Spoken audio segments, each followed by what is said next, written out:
4 4 RCT 4 मिल गया। Total 50 question है, तब क्या दिक्कत है? ज़्यादा दिक्कत है? एक आध दो क्वेश्चन तो चलते तो पूछ लो ना। ज़्यादा दिक्कत तो डिस्कस करा दें, और नहीं तो फिर क्लास के बाद पूछ सकते हो। कुछ टॉपिक भी आगे बढ़े ना। हाँ,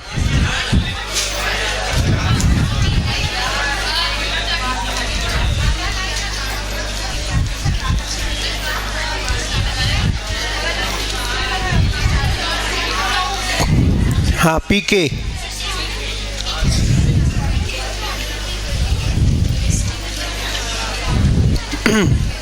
हाँ, एक क्वेश्चन है, पहले क्वेश्चन का जवाब दो। ये है प्रोपीन, पिछले लेक्चर पे आधारित है। पता चलेगा पिछले लेक्चर संभाल के रखा है या नहीं, अभी समझ में आ जाएगा। आज सवेरे कॉपी पढ़ा है कि नहीं?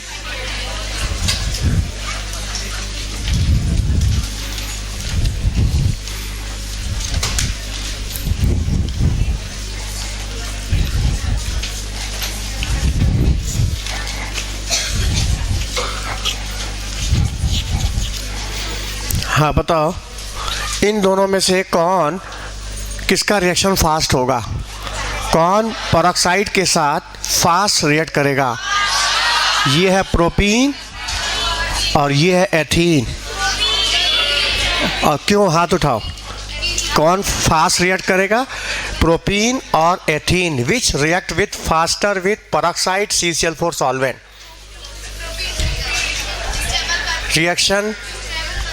रिएक्शन का इंटरमीडिएट क्या होगा और किसकी रिएक्टिविटी ज़्यादा होगी और क्यों? हाथ उठा, कौन बताएगा? किसकी रिएक्टिविटी ज़्यादा होगी, इसका इंटरमीडिएट क्या होगा और क्यों? सबका हाथ क्यों नहीं उठ रहा है? जानते हो भी चुपचाप बैठोगे तो ज्ञान तब जाएगा, बोलने से कॉन्फिडेंस आएगा, विश्वास। इसमें से कौन ज़्यादा रिएक्टिव है पेरोक्साइड के साथ CCl4 सॉल्वेंट में और क्यों, और इंटरमीडिएट क्या है? सामने क्यों पीछे देख रहे हो? तुमको इशारा कर रहे हैं। हाँ हाँ, क्यों भाई? तुम देख रहे हैं, तुमको क्या दिक्कत आ गई? तबीयत ठीक नहीं ना? तबीयत नहीं ठीक है? बैठो। हाँ, कौन बताएगा? तुम बोलो, जल्दी बताओ। गलत गलत, कॉपी नहीं रिवाइज हो रही है, साफ जाहिर हो गया। बनेगा। हाँ अच्छा, क्यों? कौन रिएक्टिव है? प्रोपीन की एथीन। क्यों? हाँ, तो इस केस में जो स्टेबल फ्री रेडिकल बनेगा वो कौन सा होगा? Primary, secondary, tertiary. और इस केस में और स्टेबिलिटी किसकी ज़्यादा है? हाँ, सेकेंडरी रेडिकल की। तो सेकेंडरी रेडिकल ज़्यादा स्टेबल है, इसलिए प्रोपीन की रिएक्टिविटी। बैठ जाओ, ये जवाब है। देखो, हमने इसका मतलब रिएक्शन ही नहीं पहचाना। जब हमने पेरोक्साइड दिखा दिया, CCl4 दिखा दिया, मतलब फ्री रेडिकल, तो फ्री रेडिकल की स्टेबिलिटी के आधार पे हम खोज लेंगे। जिस रिएक्शन का इंटरमीडिएट ज़्यादा स्टेबल, उस कंपाउंड की रिएक्टिविटी ज़्यादा। अरे कई क्वेश्चन का आंसर इस लाइन के अंदर है। इंटरमीडिएट तो बात का केस है, पहले हम रिएक्शन तो जाने, आखिर ये कौन सा रिएक्शन है? फ्री रेडिकल है, इलेक्ट्रोफिलिक है, न्यूक्लियोफिलिक है, क्या है? हाँ, जवाब ये। सबको समझ में आ गया? क्योंकि इससे बना फ्री रेडिकल सेकेंडरी ज़्यादा स्टेबल है कंपेयर टू प्राइमरी रेडिकल। अच्छा, दूसरा क्वेश्चन है, ये बताओ, तुम लोग को कार्बीन पढ़ाए थे हम, ये डाईफ्लोरोकार्बीन, डाईक्लोरोकार्बीन, डाईब्रोमोकार्बीन, डाईआइडोकार्बीन, बताओ इनकी स्टेबिलिटी ऑर्डर क्या होगी? विच carbene is more stable?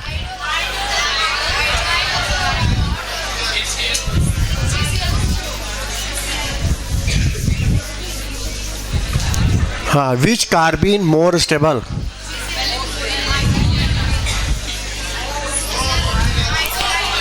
CF2 या CI2? C गलत, CF2 is more stable then CCl2, CBr2, CI2। क्यों? ध्यान से देखो, कंसेप्ट वही है, कोई नई बात हम नहीं सुनाएंगे, देखना तुम अभी कंसेप्ट वही है। ध्यान से देखो, इस कार्बन के पास 2, 2, 4, 2, 6 इलेक्ट्रॉन है, इसमें 2 इलेक्ट्रॉन की कमी है, ये 2 इलेक्ट्रॉन के लिए प्यासा है, इसकी प्यास बुझाएगा ये फ्लोरीन अपना लोन पेयर दे के। फिर कहोगे क्या इसके पास लोन पेयर नहीं है? आयोडीन के पास है, लेकिन आयोडीन का साइज बड़ा हो जाने से पाई बॉन्ड की इफेक्टिवनेस घट जाएगी। कार्बन है सेकंड पीरियड का, फ्लोरीन भी है सेकंड पीरियड का, दोनों का साइज छोटा है, एनर्जी डिफरेंस कम है, तो पाई बॉन्ड की इफेक्टिवनेस ज़्यादा होगी, पाई बॉन्ड ज़्यादा इफेक्टिव होगा, और ये अपना लोन पेयर देके इसकी ऑक्टेट को पूरा करके इसको स्टेबलाइज कर देगा। इसलिए CF2 is more stable. Same यही क्वेश्चन तुम लोग को बताए थे हम वहाँ पर कि BF3, सेम यही बात है, BF3, BCl3, BBr3 और BI3 में सबसे वीक लुईस एसिड कौन होगा? सबसे weak Lewis acid. Answer question है वीक लेविस एसिड कौन होगा? BF3। क्यों? फ्लोरीन अपना लोन पेयर बोरान को दे के इसका ऑक्टेट पूरा कर देगा, और जब इसका ऑक्टेट पूरा होगा तो उसको इलेक्ट्रॉन की डिमांड नहीं है, इसको ज़रूरत नहीं है। और लुईस एसिड क्या होता है? Electron acceptor. तो जब उसका ऑक्टेट पूरा हो गया तो लुईस एसिड कमज़ोर हो गया, वीक हो गया, तो की ज़रूरत नहीं है।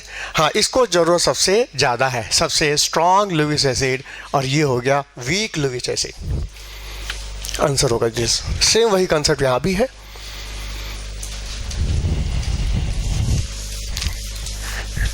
इसलिए कंसेप्ट को जितना अप्लाई करोगे ना उतना फ़ायदा होगा। ठीक है, गलती होगी, सबसे होगी गलती, और उसी गलती से सीखेंगे ना, लेकिन अप्लाई करेंगे तभी सीखेंगे बस।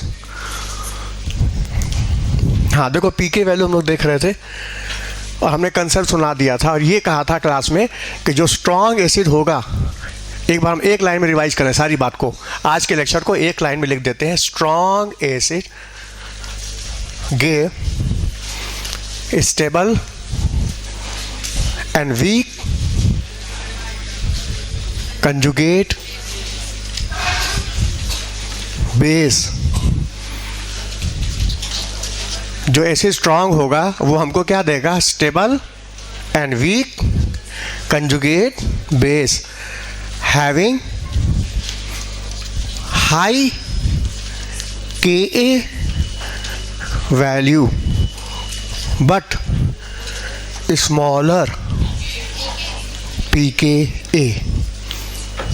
बस सारी लाइन का आज के लेक्चर का ये कंसेप्ट है, एक लाइन में। जो ऐसे स्ट्रांग होगा उसका कंजुगेट पे स्टेबल होगा और वो वीक भी होगा, और उसका Ka वैल्यू ज़्यादा होगा, Pk वैल्यू क्या होगा? कम। Pk पता चुके हैं, Pk होता है minus log K।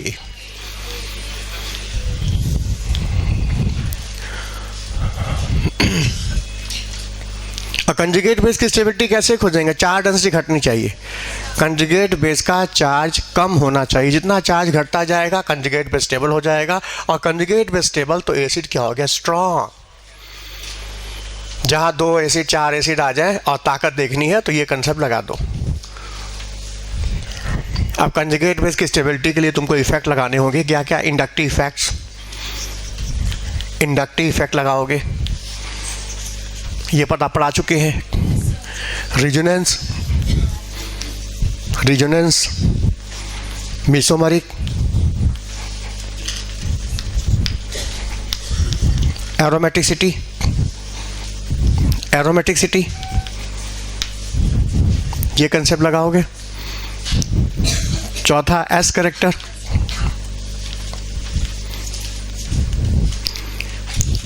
S character, conjugate base की स्टेबिलिटी खोजना हो, एस कैरेक्टर। अर्थो इफेक्ट, इसमें से हम एक इफेक्ट अभी नहीं बताए हैं, और ये इफेक्ट लगता हर जगह नहीं है, केवल बेंजोइक एसिड में लगता है, एसिड में बेंजोइक एसिड और बेस में एनिलीन। तो जब इसकी ज़रूरत होगी तभी हम सिखाएंगे, इसलिए हमने अभी पहले नहीं सिखाया।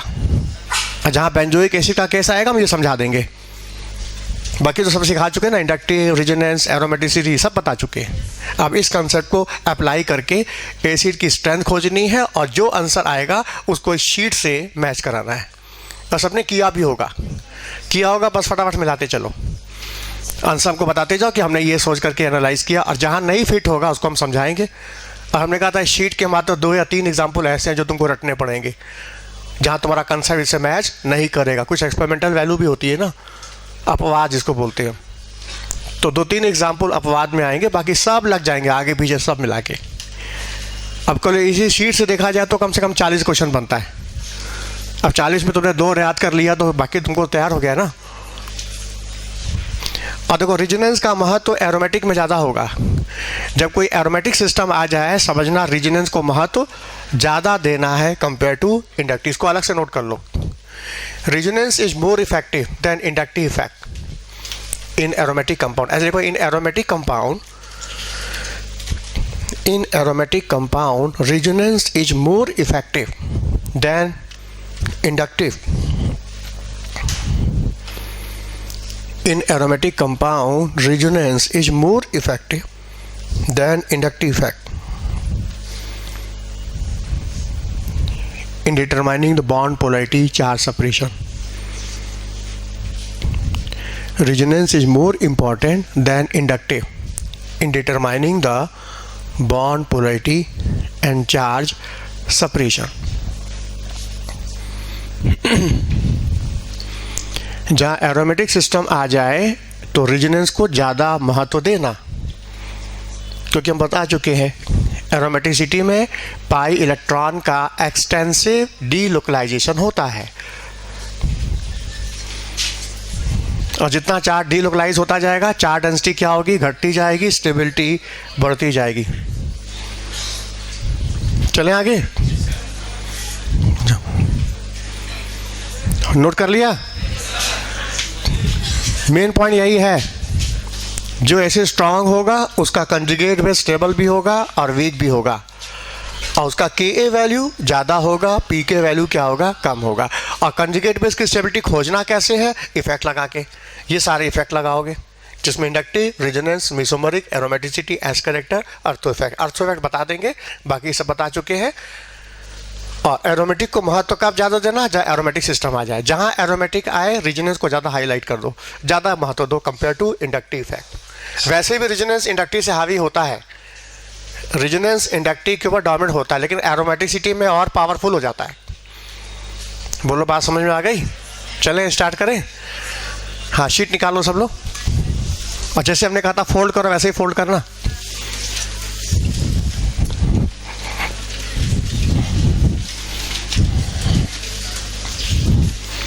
पहले एसिड से बीच में से फोल्ड करोगे, फिर उसको भी बीच में से फोल्ड करो, ताकि एसिड दिखाई दे, Pk वैल्यू दिखाई ना दे। पहला एग्जांपल दिया है इथेन का, एथिलीन का, एस्टिलीन का। तो सबने ये सोचा होगा, सबने मिलाया होगा, इसमें S कैरेक्टर आया होगा sp3, sp2, sp। इसमें S कैरेक्टर ज़्यादा, तो इस कार्बन की इलेक्ट्रोनेगेटिव ज़्यादा, तो जो कार्बन ज़्यादा इलेक्ट्रोनेगेटिव होगा वो सिग्मा को अपनी तरफ और खींच करके H+ फ्री कर देगा, और ये H+ दे देगा। तो मतलब इन तीनों में ये सबसे ज़्यादा एसिडिक हुआ। बोलो, ये सबने सोचा होगा। और जब ये ज़्यादा एसिडिक है तो निश्चित इसका Ka वैल्यू ज़्यादा होगा, Pk वैल्यू हाँ कम होगा। इसका Pk कम, इसका Pk ज़्यादा। मिला के देख लो, एक्सपेरिमेंटल वैल्यू बुक में लिखी हुई है, लिखा है ना 42, 36, इसका है 42 Pk, इसका है 36, इसका है 25। बोलो। और आज को हम लोग पीरियोडिक प्रॉपर्टी पढ़ते समय ही हम साबित कर दिए थे कि एस्टिलीन का हाइड्रोजन एसिडिक है। क्यों? इसमें सोडियम डाल दो तो हाइड्रोजन गैस इवाल्व होगी। इसमें तुम सिल्वर नाइट्रेट डाल दो, सिल्वर नाइट्रेट, तो ये सिल्वर इस एस को रिप्लेस कर देगा, सिल्वर एसिटाइट का वाइट प्रेसिपिटेट आ जाएगा। याद करो, इसी में तुम अमोनिकल क्यूप्रस क्लोराइड डाल दो तो क्यूप्रस एसिटाइट का रेड प्रेसिपिटेट आ जाएगा। ये सारे टेस्ट, ये तीनों टेस्ट एस्टिलीन देगा और ये दोनों नहीं देंगे। अब तुम्हारी किताब में क्वेश्चन आएगा गाइड में कि वुल्फ वाटर ट्यूब है, वुल्फ ट्यूब है, उस ट्यूब के अंदर अमोनिकल क्यूप्रस क्लोराइड रखा गया, अमोनिकल क्यूप्रस क्लोराइड रखा गया और उसमें से तुमने ये 4 गैसेस पास कराई, कौन कौन सी? Ethane, ethylene, एस्टिलीन। कौन सी गैस ट्यूब में से बाहर आएगी? तुमने वोल्व ट्यूब में, एक ट्यूब है समझो, एक एल्युमिनियम की ट्यूब है, उसमें अमोनिकल क्यूप्रस क्लोराइड भरा हुआ बीच में, और तुमने गैस पास की, कौन कौन सी? Ethane, ethylene, एस्टिलीन। कौन सी गैस बाहर आएगी? जवाब वही बाहर आएगी जो रिएक्ट और नहीं कौन कर रही है? इथेन और एथिलीन। ये बाहर आ जाएगी और ये अंदर आ जाएगी। क्यों? ये इसके साथ रिएक्ट करके क्यूप्रस एसिटाइलाइट का रेड प्रेसिपिटेट दे देगा। आया समझ में कि नहीं? अच्छा, इसको यदि वाटर से कंपेयर करें तो याद करो, हमने वाटर का पीके लिखा था 15.7, याद करो। अच्छा, वाटर का पीके वैल्यू इससे कम है, इसका मतलब क्या हुआ कि वाटर की एसिडिटी एस्टिलीन से, हाँ, वाटर ज़्यादा एसिडिक है। फिर कहोगे ऐसा क्यों? क्योंकि वाटर का OH बॉन्ड ज़्यादा पोलर है, ऑक्सीजन की इलेक्ट्रोनेगेटिव कार्बन से ज़्यादा है। इसका मतलब इलेक्ट्रोनेगेटिव का महत्व एस कैरेक्टर से, यह कंक्लूजन निकला। यदि ऐसी कोई बात आ जाएगी तो हम इलेक्ट्रोनेगेटिव को पहले महत्व देंगे। एस कैरेक्टर कंसेप्ट कब लगाएंगे? जब सब कार्बन हो, सब एटम सेम हो, तब सेम एटम रहेंगे, हाइड्रोजन बदल रहा होगा तो एस कैरेक्टर पर कंसेप्ट लगाएंगे। और एटम ही बदल गया तो आवाज़ ही नहीं आ रही है, इलेक्ट्रोनेगेटिव का कंसेप्ट लगा के आंसर खोजेंगे। इस पहले एग्जाम्पल से ये सबक मिला हमको। समझ में आया? मतलब क्वेश्चन कैसे लगाया जाता है, कैसे सोचा जाता है, मेरी सोच को अपनी सोच से मिलाओ और जो डिफरेंस है वो ख़त्म करो। यही ना काम है। ऐसे ना सोचा होगा, सोचा ही नहीं, टाइम ही नहीं मिला होगा, पतंग उड़ाने से फुर्सत मिली होगी तब ना।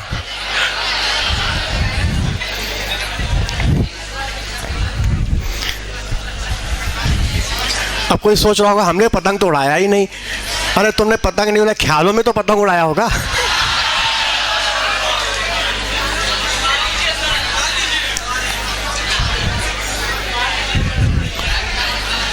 Next, CH3 CH2 COOH।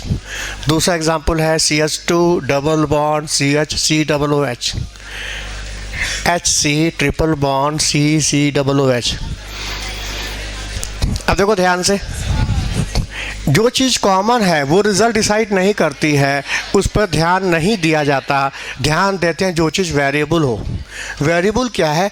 ये कार्बन सिंगल है, डबल है, ट्रिपल है, तो जो कि कार्बन की बॉन्ड बदल रहा है तो हाइड्रोजन बदलेगा, और जो फैक्टर बदला उस पर ध्यान देंगे। ये कार्बन sp3, ये sp2, हाँ, इसका S कैरेक्टर, इसकी इलेक्ट्रोनेगेटिव, ये इलेक्ट्रॉन खींच करके इसको पोलराइज कर देगा। याद करो हमने कहा था कि acidity directly proportional to -I, inversely proportional to +I। याद करो, तो ये -I ज़्यादा है तो ये ज़्यादा एसिडिक हुआ, तो निश्चित इसका Ka ज़्यादा, Pk, हाँ, इसका Pk कम होगा, इसका Pk ज़्यादा। मिला के देख लो। ऐसे मैच करते जाना है, आगे बढ़ते जाना, पाओगे आगे पीछे सब लग जाएगा, सिवाय 2-3 एग्जाम्पल छोड़ करके। ये तो सैंपल है, अभी तो और बन सकते हैं क्वेश्चन, तो अभी और बन सकते हैं। वो तो प्रैक्टिस करने के लिए हमने एक दे दिया सैंपल थोड़ा सा। NCERT में लास्ट में जो चैप्टर दिया है कार्बोक्सिलिक एसिड, याद रखना, जो चैप्टर में ये सब पार्ट आना है हम अभी बता दे रहे हैं, दोबारा डिस्कस नहीं करेंगे हम। जब वो पार्ट आएगा उसको पास कर देंगे तुरंत। जैसे हम चैप्टर पढ़ा रहे करके एल्डिहाइड कीटोन एसिड, उसमें एसिडिटी पार्ट आएगा, हम पास कर देंगे तुरंत, क्योंकि हम पढ़ा चुके हैं, प्रैक्टिस करा दी, एक बार टाइम दे दिया, मेरा काम खत्म। नहीं समझ में आ रहा है? हाँ, नेक्स्ट दूसरा एग्जांपल देखो, एक तरफ है ये और दूसरा एग्जांपल है C6H5 CH2 COOH। अब देखो इन दोनों में कंपेयर करना है। बताइए पार्ट कॉमन है, देखो ये पार्ट कॉमन है। वेरिएबल क्या है? ये और ये, बोलो है ना? अच्छा, इस कार्बन का और इस कार्बन के हाइड्रोजन में फर्क है। ये कार्बन जो है ना sp2 है, ये कार्बन sp3, इसका S कैरेक्टर, इलेक्ट्रोनेगेटिव, और पता ये -I में आता भी है और ये आता +I में। कॉपी खोल के देख लो, मतलब ये इलेक्ट्रॉन खींच करके माइनस आई ग्रुप एसिडिटी को, तो निश्चित ये स्ट्रॉन्ग एसिड होगा, ये वीक एसिड होगा। इसका Ka ज़्यादा, Pk कम, इसका Pk कम, इसका Pk ज़्यादा। मिला के देख लो, ऐसे ही करना था घर जाके, ये होमवर्क हमने दिया था।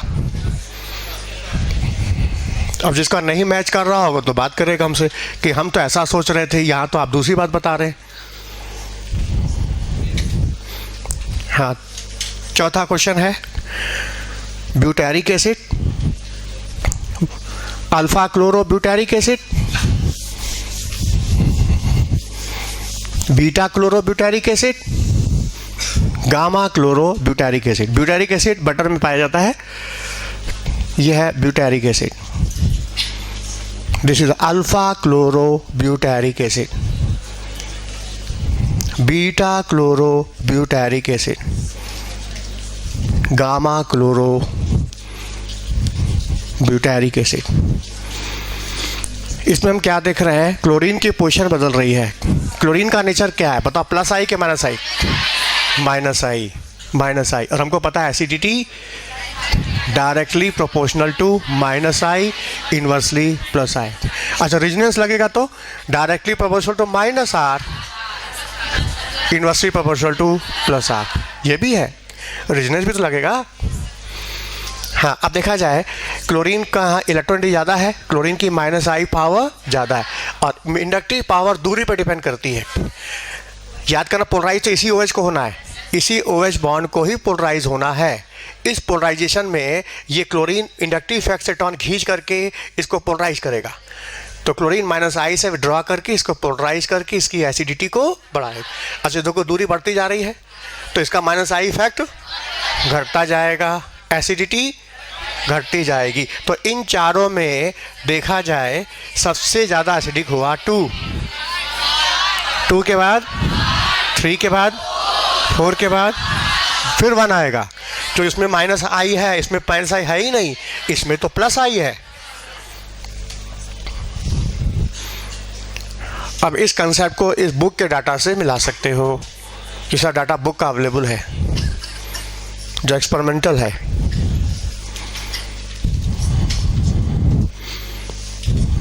हाँ बोलो।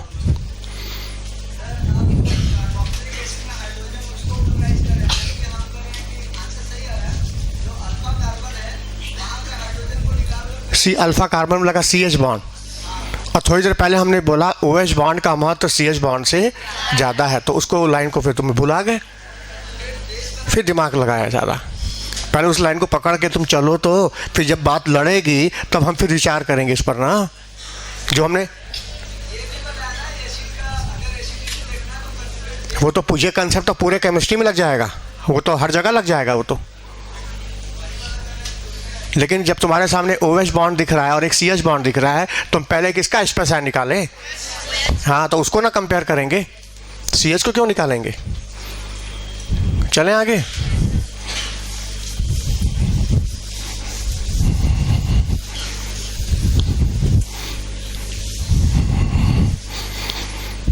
चलो नेक्स्ट, अगला एग्जांपल है शीट में।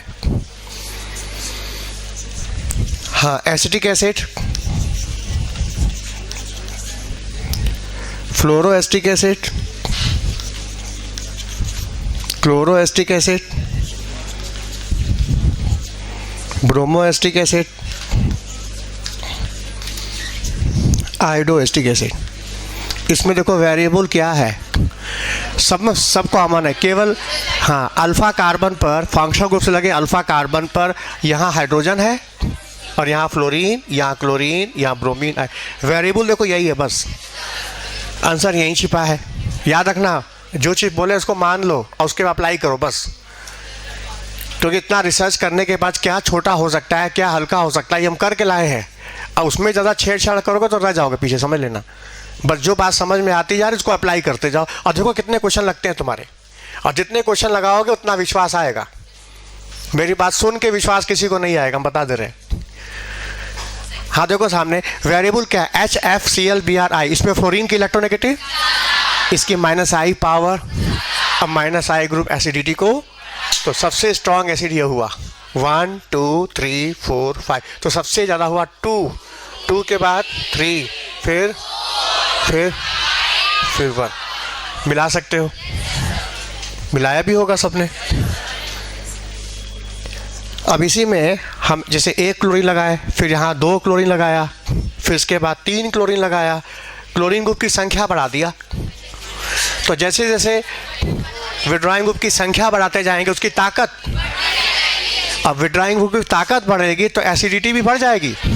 यह है TCA, इसको क्या बोलते हैं TCA, trichloroacetic acid. इन सभी में सबसे स्ट्रॉन्ग एसिड है, हाँ सबसे ज़्यादा स्ट्रॉन्ग एसिड होगा 4, उसके बाद 3, फिर 2, फिर 1। अब ये स्ट्रॉन्ग एसिड है, इसका Ka ज़्यादा होगा, Pk कम होगा। ऐसा नहीं कि हमेशा एसिडिटी पूछता है, ये भी कर सकता है किसका Ka ज़्यादा, किसका Pk ज़्यादा, ये भी आ सकता है। नहीं समझ में आया? अब हम एसिडिटी पढ़ा दें, एग्जाम में Ka आ गया, Pk आ गया, कुछ भी हो सकता है, अपनी तैयारी पूरी होनी चाहिए।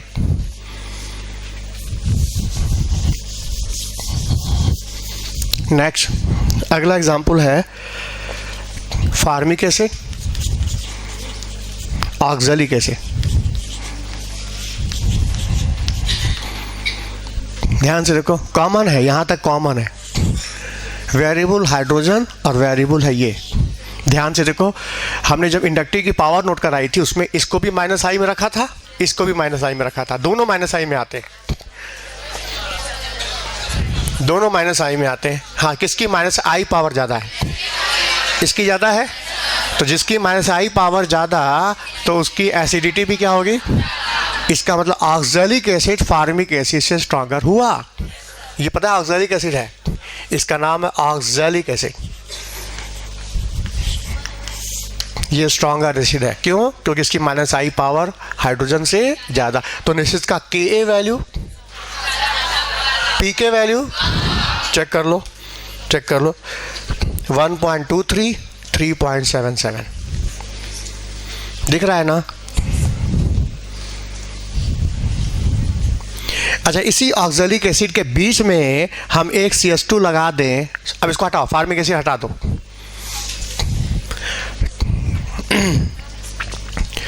अभी था ऑक्सैलिक एसिड, अब हमने बीच में एक CH2 लगाया तो कार्बोक्सिलिक एसिड के बीच की दूरी बढ़ गई, क्योंकि इंडक्टिव पावर दूरी पर डिपेंड करती है। अब दूरी बढ़ गई तो इसका इफेक्ट बताओ यहाँ तक कम पहुँचेगा या इसका इफेक्ट यहाँ कम पहुँचेगा? बात इधर है, कोई निकलेगा तो पहले एक ही ना, एक ही H+ निकलेगा। तो जैसे इसकी दूरी बढ़ती जाएगी इसका विड्रॉइंग इफेक्ट इसके ऊपर कम लगेगा, और विड्रॉइंग इफेक्ट घटेगा तो acidity, Ka value, Pk value, तो इसका Pk ज़्यादा होगा इसकी तुलना में। हो सकता है एग्जाम में स्ट्रक्चर ना दे के नाम दे दे, तो याद करो, हमने नाम भी याद कराया सबको, ओम्स गैप याद करो। Oxalic acid, malonic acid, succinic acid, glutaric acid, adipic acid, pimelic acid. तो अब इसका नाम हो गया सक्सेनिक एसिड, मेलोनिक। ओम के बाद ऑक्सैलिक के बाद मेलोनिक एसिड आ गया, ये इसका नाम है मेलोनिक एसिड। ये ऑक्सैलिक एसिड, ये मेलोनिक, और एक और लगा दो सक्सेनिक, ये हो गया सक्सेनिक एसिड। अब पूछेगा इन तीनों में सबसे स्ट्रॉन्ग एसिड कौन है? तो हम कहेंगे ऑक्सैलिक एसिड, उसके बाद मेलोनिक, फिर सक्सेनिक एसिड। जैसे दूरी बढ़ती जाएगी -i पावर घटती जाएगी, और -i पावर घटेगी तो एसिडिटी भी घटेगी। बोलो, बात समझ में आया? जैसे हमने कहा ना, जो एसिड स्ट्रांग होता है उसका कंजुगेट पे स्टेबल होता है, ही ना बोला था। अब देखो, ये देखो, हमने यहाँ से H+ निकाला, कंजुगेट बेस बनाया, यहाँ से भी H+ निकाला, कंजुगेट बेस बनाया। अच्छा, अब इस कंजुगेट बेस की स्टेबिलिटी देखनी है, जिसका कंजुगेट बेस स्टेबल वो हो जाएगा स्ट्रॉन्ग एसिड। यही कंसेप्ट है ना? अच्छा, इसका विड्रॉइंग इफेक्ट, दोनों का विड्रॉइंग इफेक्ट तो सेम है, लेकिन दूरी कम होने से ये ग्रुप ज़्यादा इलेक्ट्रॉन विड्रॉ करके चार्ज की इंटेंसिटी घटा देगा। दूरी कम रहेगा तो ये ग्रुप इलेक्ट्रॉन को विड्रॉ करके, खींच करके यहाँ पे नेगेटिव चार्ज की डेंसिटी घटाएगा। अच्छा, चार्ज की डेंसिटी घटेगी तो स्टेबिलिटी, तो conjugate base stable, this hydrogen more acidic then this. बात तो वही है, बोलो समझ में आया ना?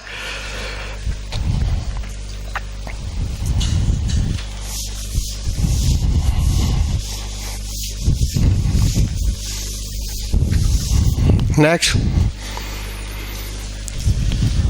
फार्मिक एसिड, फार्मिक एसिड और एसिटिक एसिड,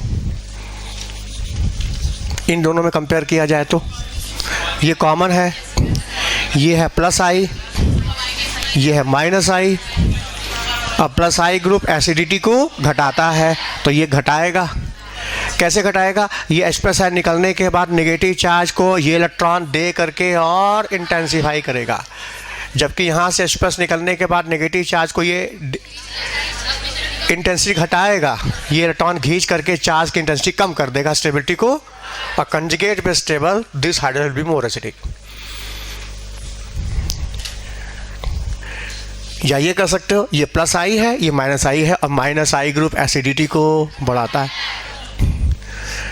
कभी कभी रीजन एसर्शन क्वेश्चन आता है, रीजन एसर्शन टाइप का, तो रीजन में लिखा रहेगा formic acid stronger than acetic acid, assertion में लिखा रहेगा कि formic acid hydrogen minus I, acetic acid methyl plus I. या दूसरा ऑप्शन क्या होगा, in formic acid conjugate base more stable due to minus I. ये भी आंसर है, नहीं समझ में आया?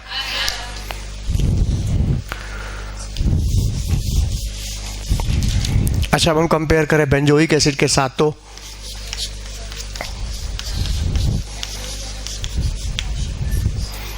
अब देखो ये हाइड्रोजन और ये है फिनाइल।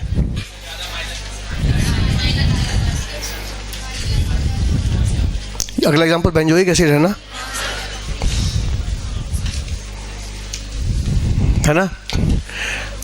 अब देखो ध्यान से, ये भी माइनस आई में आता है, ये भी माइनस आई में आता है, कॉमन है दोनों में माइनस आई, और डिफरेंस भी कोई खास नहीं ज़्यादा।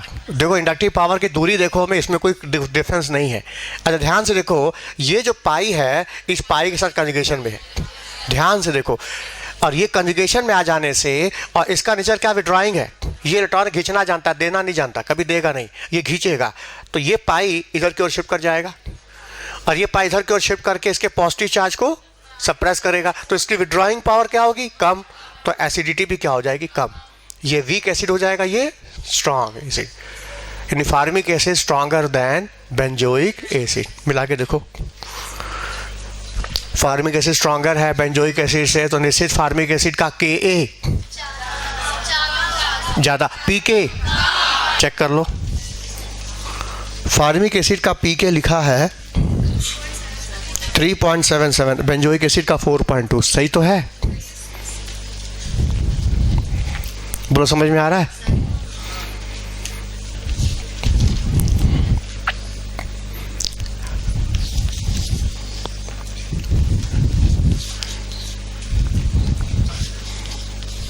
हाँ, ये pentanoic acid,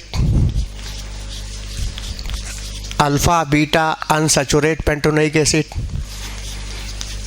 beta gamma unsaturate pentanoic acid, gamma delta unsaturate pentanoic acid, 1 2 3 4, ये एसिड है तुम्हारे सामने। एसिडिटी खोजना है, क्या चीज़ बदल रही है,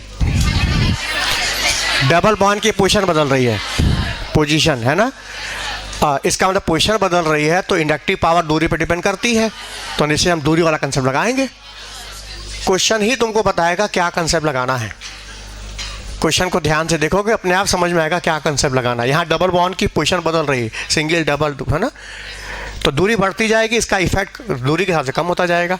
हाँ, ये कार्बन sp2, ये भी sp2, ये भी sp2 है, ठीक है। एस कैरेक्टर ज़्यादा है इसका, ये इलेक्ट्रॉन खींचेगा और खींच के एसिडिटी को बढ़ाएगा, लेकिन दूरी कम होने से ये कम बढ़ाएगा, और दूरी ज़्यादा होने से, दूरी कम होने से ज़्यादा बढ़ाएगा, दूरी कम होने से ज़्यादा बढ़ाएगा, और दूरी ज़्यादा होने से कम बढ़ाएगा। तो देखा जाए इन तीनों में सबसे स्ट्रॉन्ग एसिड 2 हुआ, 2 के बाद 3 के बाद 4 के बाद 1 में sp2 कार्बन ही नहीं है बल्कि सब sp3 है, और ये दे करके प्लस आई इफेक्ट से एसिडिटी को घटा देगा। सबसे लास्ट में आएगा 1। चूंकि 2 ज़्यादा एसिडिक है तो निश्चित इसका Ka ज़्यादा होना चाहिए और pK वैल्यू कम होनी चाहिए। तो बुक का डाटा भी यही बोल रहा है, देख चेक कर लो। मतलब जो समझ मिलती जा रही, इस समझ को और अप्लाई करोगे तो ये और पक्का होगा। इसी पे तुम्हारे 4-5 क्वेश्चन और लग जाएंगे ऐसे ही। कैसे? अब यहाँ पे हम कार्बोक्सिल ग्रुप लगाए ना, हम OH लगा देंगे, नया क्वेश्चन। यही NH2 लगा देंगे तो बेस का क्वेश्चन बन जाएगा। नहीं समझ में आ रहा है? हाँ, अब आ गया फिनॉल और उसके डेरिवेटिव्स। फिनॉल तो एसिड है ही है। अच्छा बताओ, फिनॉल ज़्यादा एसिडिक है, ये है फिनॉल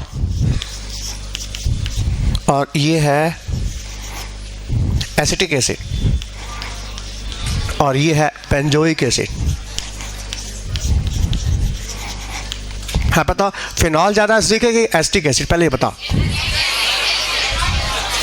बता चुके हैं। फिनॉल ज़्यादा एसिडिक है कि एसिटिक एसिड? जवाब एसिटिक एसिड ज़्यादा स्ट्रॉन्गर है फिनॉल से। बता चुके हैं। रीजनल स्टेबिलिटी पढ़ाते समय क्या कंसेप्ट सुना है? देखो सामने, इसका H+ निकलने के बाद कंजुगेट बेस भी स्टेबलाइज होगा, इसका भी H+ निकलने के बाद कंजुगेट बेस स्टेबलाइज होगा। लेकिन फ़र्क क्या है? देखो, इसके रीजनल स्ट्रक्चर जो बनेंगे वो इक्विवेलेंट होंगे, जबकि इसका रीजनल इक्विवेलेंट नहीं होगा। कॉपी खोल के देख सकते हो। एसिटिक एसिड का जो कंजुगेट बेस है वो उसका स्ट्रक्चर इक्विवेलेंट है, जबकि इसका इक्विवेलेंट नहीं है। बनेंगे दोनों का रेजोनेंस, लेकिन इसके बनेंगे इक्विवेलेंट। कैसे? हाँ, ये चार इधर खिसक के इधर जाएगा तो स्ट्रक्चर बन जाएगा ये CH3CO डबल बॉन्ड O। इसमें कार्बन का हाइड्रोजन निकालो sp2, इसमें भी निकालो sp2। जबकि इसमें देखो, ये कार्बन अभी sp2 है इस समय। जब ये उठ के इधर जाएगा, पाई उठ करके यहाँ चला जाएगा तो स्ट्रक्चर ये बन जाएगा। अब ये कार्बन देखो sp3 हो गया, उस मोमेंट पर sp3 है, जबकि हर मूवमेंट पर sp2 ही रहेगा। ये इक्विवेलेंट है और ये अनइक्विवेलेंट है, और इक्विवेलेंट की स्टेबिलिटी ज़्यादा है तो ये ज़्यादा स्टेबल है। तो ये जब ज़्यादा स्टेबल है, कंजुगेट बेस ज़्यादा स्टेबल, तो इसकी एसिडिटी ज़्यादा हुई। इससे acetic acid stronger acid than phenol. फिर हमने ये भी कहा था, ये कंसेप्ट रेजोनेंस का काल्पनिक है, मतलब आपका आंसर भी काल्पनिक है। तो इस काल्पनिक आंसर को हम सच कैसे माने? कुछ प्रूफ भी तो चाहिए ना। हमने प्रूफ भी दिया है, एविडेंस भी बताया क्लास में। क्या? कि तुम सोडियम बाइकार्बोनेट का रिएक्शन कराओ, फिनॉल के साथ भी कराओ और एसिटिक एसिड के साथ भी कराओ। जो स्ट्रांग होगा वो उसको तोड़ देगा और वीक नहीं तोड़ पाएगा। तो एसिटिक एसिड सोडियम बाइकार्बोनेट को डिकम्पोज करता है, CO2 गैस निकलती है, जबकि फिनॉल इसको डिकम्पोज नहीं कर पाएगा, क्योंकि फिनॉल कार्बोनिक एसिड से वीक है और एसिटिक एसिड कार्बोनिक एसिड से स्ट्रांग है। स्ट्रांग एसिड हमेशा वीक एसिड के सॉल्ट को तोड़ देगा। ये कंसेप्ट तुम पूरे केमिस्ट्री में लगा देना, ये केवल यहाँ के लिए नहीं है। जैसे देखो सामने, तुम्हारे सामने सोडियम कार्बोनेट का सॉल्ट है और तुमने डाल दिया सल्फ्यूरिक एसिड, क्या CO2 निकलेगी? सोडियम कार्बोनेट का सॉल्ट है, तुमने डाल दिया सल्फ्यूरिक एसिड, क्या CO2 गैस निकलेगी? जरा सोचो, क्या ये सल्फ्यूरिक एसिड कार्बोनिक एसिड से स्ट्रांग है? यदि है तो तोड़ देगा, और वीक रहेगा तो नहीं तोड़ पाएगा। बताओ, सल्फ्यूरिक एसिड कार्बोनिक एसिड से निश्चित तोड़ेगा, CO2 गैस निकलेगी। अच्छा मान लो हम इस जगह सल्फ्यूरिक जगह HCl डाल दें तो तब भी निकलेगी, HCl डाल दो, HBr डाल दो, HI डाल दो, नाइट्रिक एसिड डाल दो, सब इनऑर्गेनिक एसिड ऑर्गेनिक से स्ट्रांग होते हैं और स्ट्रांग एसिड वीक एसिड को तोड़ देगा। अच्छा मान लो हम सोडियम सल्फेट का सॉल्ट है, ठीक है, इसमें हम एसिटिक एसिड डाल दें, क्या ये टूटेगा? नहीं टूटेगा, क्योंकि ये सल्फ्यूरिक एसिड स्ट्रांग एसिड का सॉल्ट है और एसिटिक एसिड क्या है? वीक। तो वीक कभी स्ट्रांग को नहीं तोड़ेगा, लेकिन स्ट्रांग, ये नेचर का नियम है, हमेशा ताकतवर कमजोर पर राज करता है। बस सीधी सी बात है, बोलो। तो जितने स्ट्रॉन्ग एसिड हैं सब वीक एसिड को तोड़ देंगे, ये नियम है। अब इसी कंसेप्ट से तुम्हारे कई प्रॉब्लम सॉल्व हो गए। हाँ बोलो।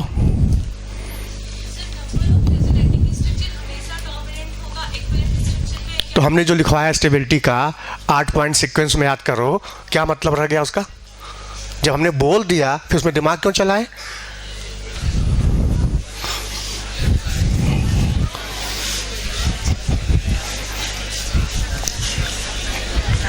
देखो, जो मेहनत करेगा ना वो रुकावट नहीं डालो क्लास में, बता रहे बहुत अभी मेरे पास है। इस तरह से क्वेश्चन पूछोगे, रुकावट डालोगे ना तो मैटर कम निकलेगा। फिर खुद अपना भी दिमाग लगाओ ना।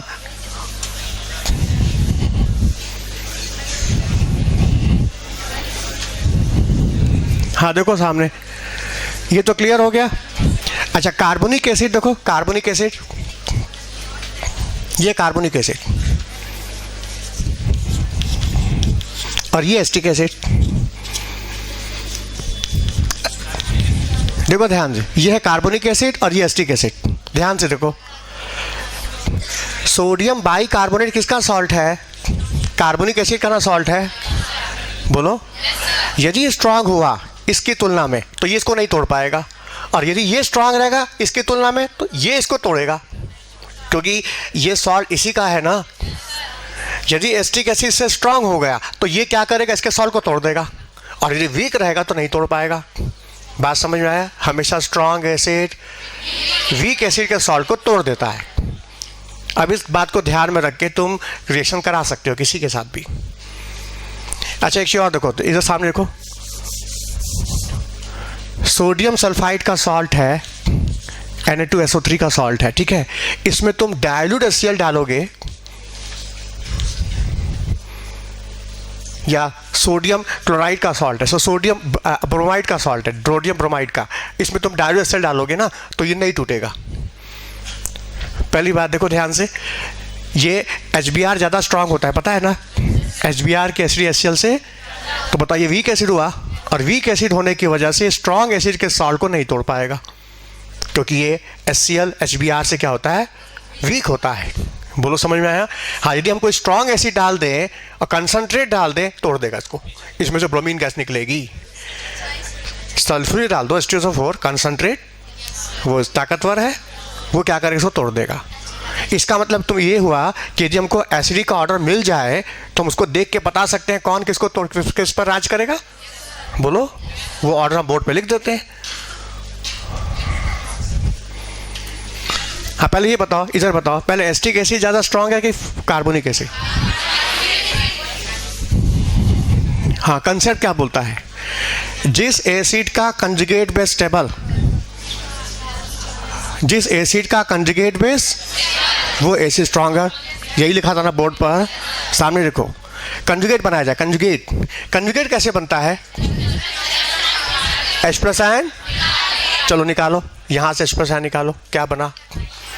ये कंजुगेट बना, यहाँ से H+ निकालो, कंजुगेट बना। अच्छा, इसकी भी स्टेबिलिटी देखो, इसकी भी स्टेबिलिटी देखो जरा ध्यान से। ये नेगेटिव चार्ज पाई के साथ, वो तो ये भी है, वो तो कॉमन है, इतना पार्ट तो कॉमन है।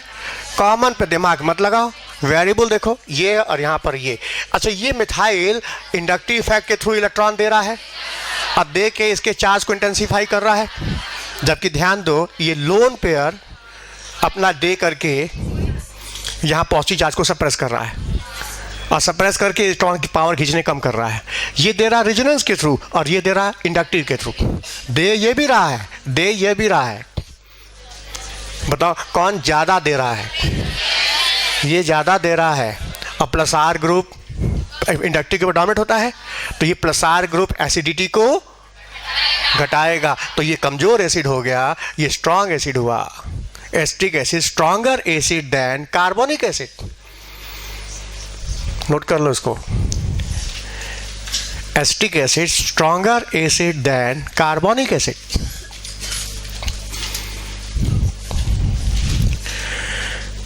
एसिटिक एसिड का पीके वैल्यू बुक में 4.76 है, और कार्बोनिक एसिड का पीके वैल्यू 6.35 है।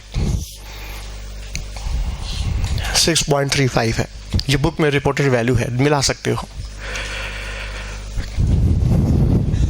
एसिटिक एसिड कार्बोनिक एसिड से स्ट्रॉन्गर है, और तभी तो एसिटिक एसिड कार्बोनिक एसिड के सॉल्ट को, सोडियम बाइकार्बोनेट को तोड़ रहा है, CO2 गैस निकल रही है। और हमने ये भी कहा था CO2 gas carbonic acid bicarbonate से निकलती है, एसिटिक एसिड की CO2 नहीं होती है। इसको भी हमने साबित किया क्लास में कार्बन 14 रेडियो आइसोटोप से, याद करो। रेजोनेंस काल्पनिक होता है ना, तो काल्पनिक बात को साबित करने के लिए एविडेंस बताना पड़ेगा, इसलिए केमिस्ट्री में थ्योरी के साथ प्रैक्टिकल भी चलता है, तो प्रैक्टिकल एविडेंस भी साथ में देना पड़ेगा। तो याद रखना एसिटिक एसिड ज़्यादा स्ट्रॉन्गर है कार्बोनिक एसिड से। एसिटिक एसिड कार्बोनिक एसिड के सॉल्ट को तोड़ देगा, लेकिन फिनॉल नहीं तोड़ पाएगा, क्योंकि इसका भी तो इक्विवेलेंट है। ध्यान से देखो, इसका भी इक्विवेलेंट है, लेकिन फिनॉल का इक्विवेलेंट नहीं है, और इक्विवेलेंट का महत्व ज़्यादा है। इसलिए हम रेजोनेंस पढ़ाते समय ही बोल दिए थे, इक्विवेलेंट से रेजोनेंस का महत्व बढ़ जाता है। जैसे एग्जाम्पल, कैलकुलस स्ट्रक्चर का महत्व ज़्यादा दीवार से, इसलिए एनसीईआरटी ने दीवार को छुपाया हुआ है, केवल कैलकुलस दिखाया एनसीईआरटी में। कारण यही है क्योंकि इक्विवेलेंट है कैलकुलस स्ट्रक्चर।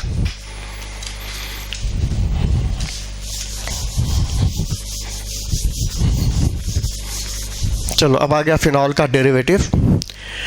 हाँ, ये है फिनॉल। हाँ, एक चीज़ और बताया, कुछ चीज़ें नई नई मिलती रहती है ना, तो हम अलग से नोट करते रहते हैं।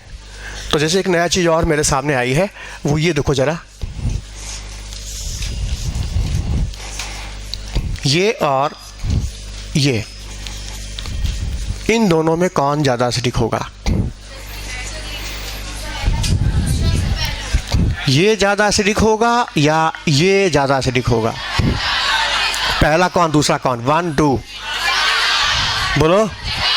जवाब पहला ज़्यादा एसिडिक है। क्यों? देखो सामने, क्यों? H+ निकलने के बाद कंजुगेट बेस ये बन गया, और यहाँ H+ निकलने के बाद कंजुगेट बेस ये बन गया। इसकी स्टेबिलिटी देखो, इसकी स्टेबिलिटी देखो ध्यान से, ये नेगेटिव चार्ज रेजोनेंस में है, ये घूमेगा, प्लस एरोमेटिक भी है, मतलब रेजोनेंस स्टेबिलिटी भी है, एरोमेटिक स्टेबिलिटी भी है। Conjugate base stabilise by aromaticity resonance, जबकि इसमें स्टेबिलिटी S कैरेक्टर का है, और रेजोनेंस का महत्व, एरोमेटिसिटी का महत्व S कैरेक्टर से ज़्यादा है, तो मतलब ये ज़्यादा स्टेबल हुआ। और जब कंजुगेट बेस ज़्यादा स्टेबल, तो इसकी एसिडिटी ज़्यादा हो। ये हमारा कंसेप्ट बोल रहा है। बुक का डाटा क्या बोल रहा है? बुक का डाटा बता रहा है इसका पीके वैल्यू रिपोर्टेड है 16 और इसका पीके वैल्यू है 25। ये बुक का एविडेंस, एक्सपेरिमेंटल वैल्यू ये है। पीके भले मत याद करो, कंसेप्ट तो समझ लो कि एरोमेटिसिटी को हमें ज़्यादा महत्व देना है एस कैरेक्टर के ऊपर। ऐसे बुक उलटते रहते हैं, जहाँ नया एग्जाम्पल मिलता है उसको ऐड कर लेते हैं साथ साथ में। आया समझ में? अच्छा याद करो, वाटर का पीके क्या था?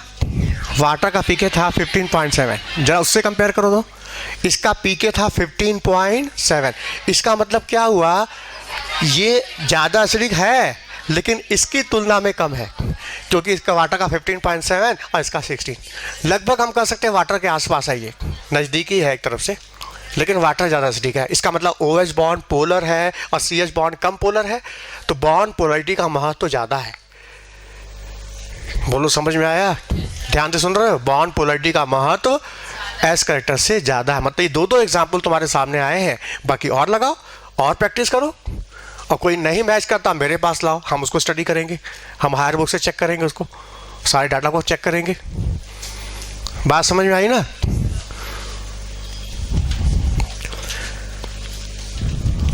हाँ, ये है फिनॉल। अब हमने इसके अर्थो मेटा पैरा पर मिथाइल ग्रुप लगाया, मिथाइल ग्रुप।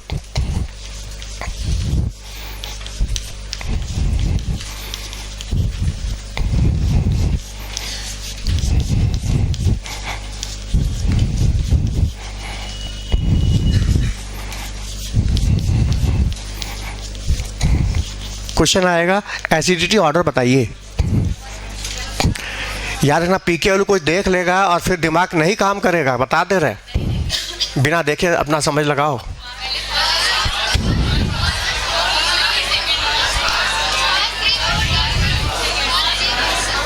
अच्छा, आंसर बाद में आता है, पहले इफेक्ट आता है कि तुमने इफेक्ट सही लगाया कि नहीं। बताओ यहाँ क्या लगाया, प्लस, हाँ यहाँ प्लस आई प्लस आर लगेगा, बोलो प्लस आई प्लस आर भी लग जाएगा, क्योंकि इसका लोन पे घूमते घूमते यहाँ तक आ जाएगा, ये चार्ज घूमते घूमते यहाँ तक आएगा।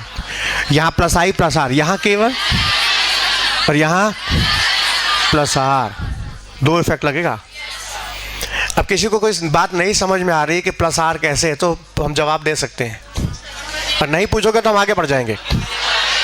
आगे बढ़ जाए, हाँ अब बताओ, इसमें प्लस 2 पावर से दे रहा है, यहाँ भी 2 पावर से दे रहा है और 1 पावर से दे रहा है, मतलब दे ज़्यादा रहे दोनों, और डोनेटिंग ग्रुप एसिडिटी को घटाएगा, तो ये दोनों कम एसिडिक हुए, ये ज़्यादा एसिडिक हुआ।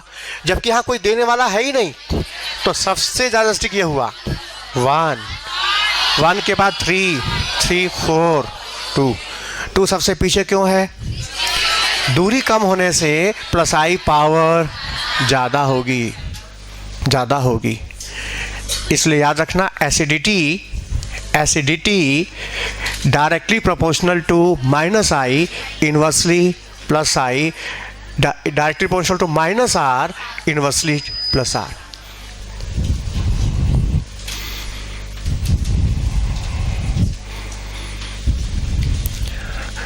अब ये ऑर्डर है एसिडिटी का। मान लो ऑर्डर पूछता है के का, ऑर्डर बताइए के ए का, तब बे ही होगा। अच्छा पी के का पूछता है तो उलट देना, बस।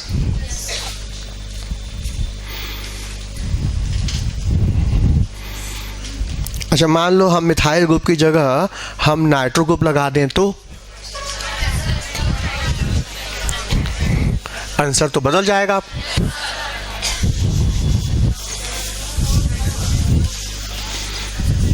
नाइट्रो ग्रुप, अर्थो nitro, Meta nitro, para nitrophenol.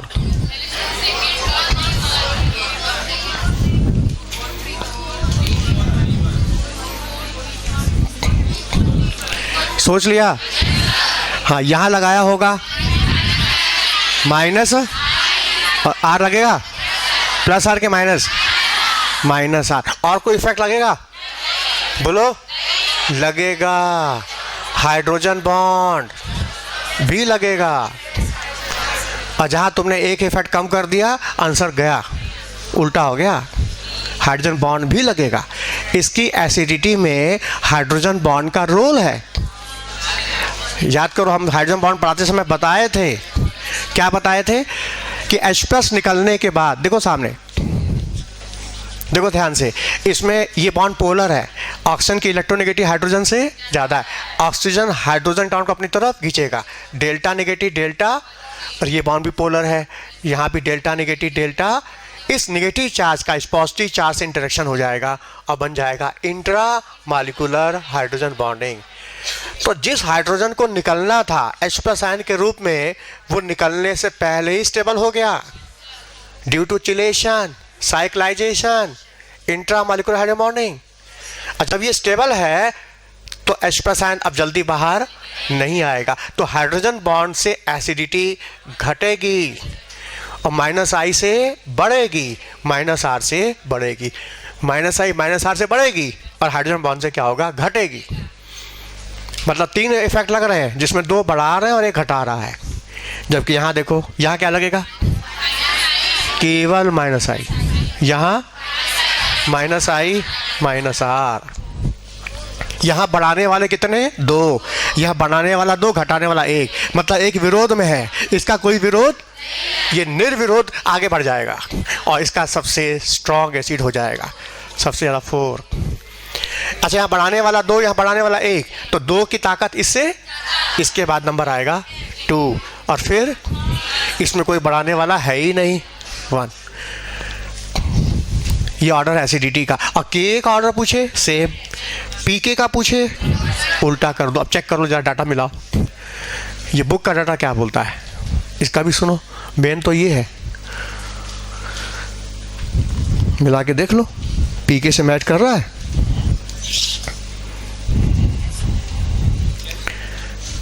Four का पीके कम होगा, फिनॉल का सबसे कम होगा और पैरा नाइट्रोफिनॉल का पीके 4 का सबसे कम होगा। हाँ, 4 का कम होगा और फिनॉल का सबसे ज़्यादा होगा। चेक कर लो।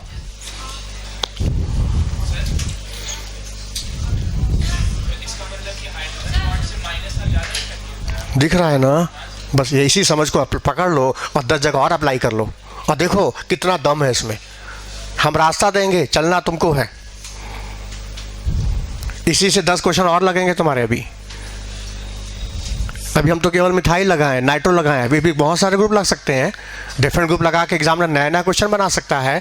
अभी हमने ग्रुप की पोजीशन बदल ली है, हम ग्रुप का नेचर बदल देंगे तो इसी पैरा पर नाइट्रो, इसी पैरा पर मिथाइल, इसी पैरा पर मिथॉक्सी, नया क्वेश्चन बन जाएगा। एग्जामिनर चाहे इसी से 10 क्वेश्चन और बना लेगा।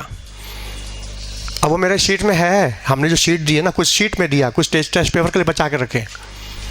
घूम फिर के सब आएंगे क्लास में।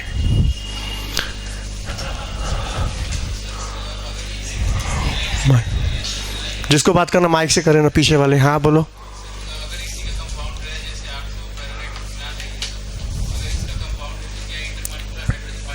कंपाउंड मतलब जो तुम्हारे सामने एसिडी उसकी निकालनी है ना। नहीं, माइक इसलिए लो कि उधर को सुनाई देना, तुम ऐसे मत।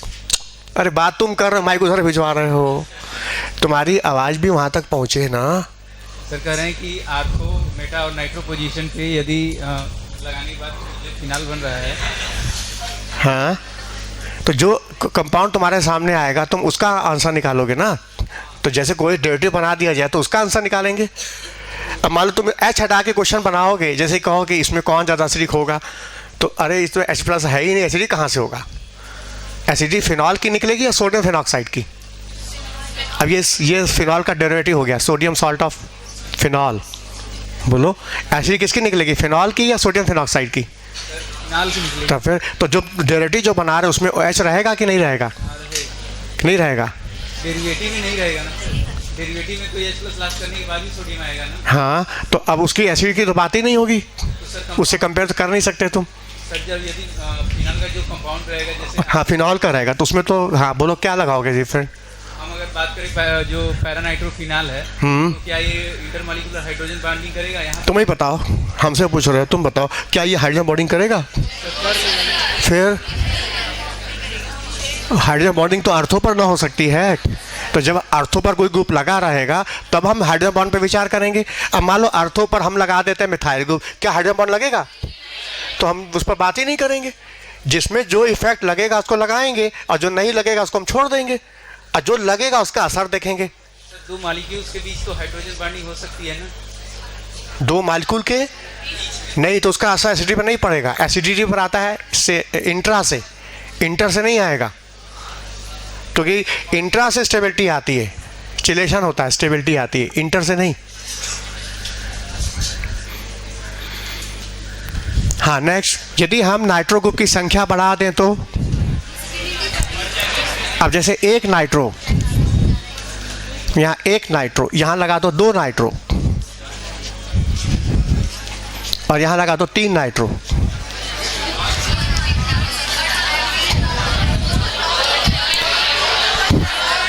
तीन लगेगा -I, 3 -R, और ये -I डोमिनेंट है तो इसकी एसिडिटी और बढ़ जाएगी। पिक्रिक एसिड, ये पिक्रिक एसिड है, ये पिक्रिक एसिड है। हाँ, इसका पीके देखो कितना लिखा है पिक्रिक एसिड का। पिक्रिक एसिड का पीके है 1.02। बताओ कितना कम हो गया? पीके घट गया, एसिडिटी बढ़ गई। और याद करो हमने कहा था कि फिनॉल पर जब 3 नाइट्रो ग्रुप लगाओगे तो एसिडिटी इतनी ज़्यादा बढ़ जाएगी कि ये एसिटिक एसिड से भी, कार्बोनिक एसिड से भी स्ट्रांग हो जाएगा और ये सोडियम बाइकार्बोनेट को डिकम्पोज कर देगा। पिक्रिक एसिड तोड़ देगा लेकिन फिनॉल बाइकार्बोनेट के साथ इफरवेसेंस नहीं देगा, लेकिन पिक्रिक एसिड देगा। यस, डाटा ही बोल रहा है सामने।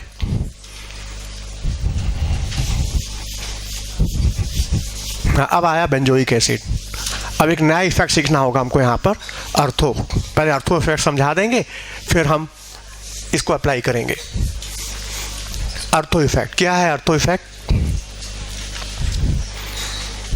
अर्थो इफेक्ट। पहले इसको समझ लो, ये नया चीज़ है जो हम बताए नहीं थे क्लास में, अब इसकी ज़रूरत है इसलिए बताना पड़ेगा। ये इफेक्ट केवल बेंजोइक एसिड में ही लगेगा और कोई एसिड में नहीं। और एसिड में बेंजोइक एसिड में लगेगा और बेस में एनिलीन में लगेगा। इसको पहले नोट कर लो। Ortho effect effective in the derivatives of benzoic acid and aniline. Ortho effect is effective in the derivatives of benzoic acid and aniline.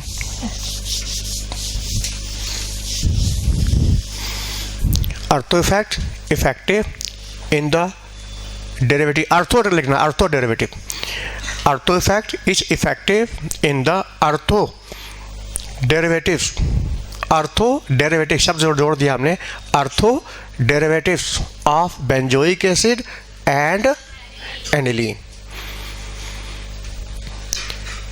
तो जब भी बेंजोइक एसिड के अर्थों पर कोई ग्रुप दिख गया, तुमको कोई भी ग्रुप दिख जाए, चाहे विड्रॉइंग हो चाहे डोटिंग ग्रुप दिख जाए, समझना अर्थो इफेक्ट लगेगा।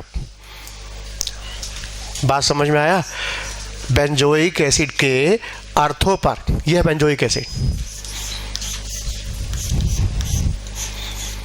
यह बेंजोइक एसिड है, इसके अर्थों पर यदि कोई भी ग्रुप लग जाए, चाहे यहाँ चाहे यहाँ, ये भी अर्थो है, ये अर्थो, ये मेटा और ये पैरा, तो बेंजोइक एसिड के ठीक बगल पर यदि कोई ग्रुप दिख गया, चाहे वो डोनेटिंग हो चाहे विड्रॉइंग हो, समझ लेना वहाँ अर्थो इफेक्ट लग गया।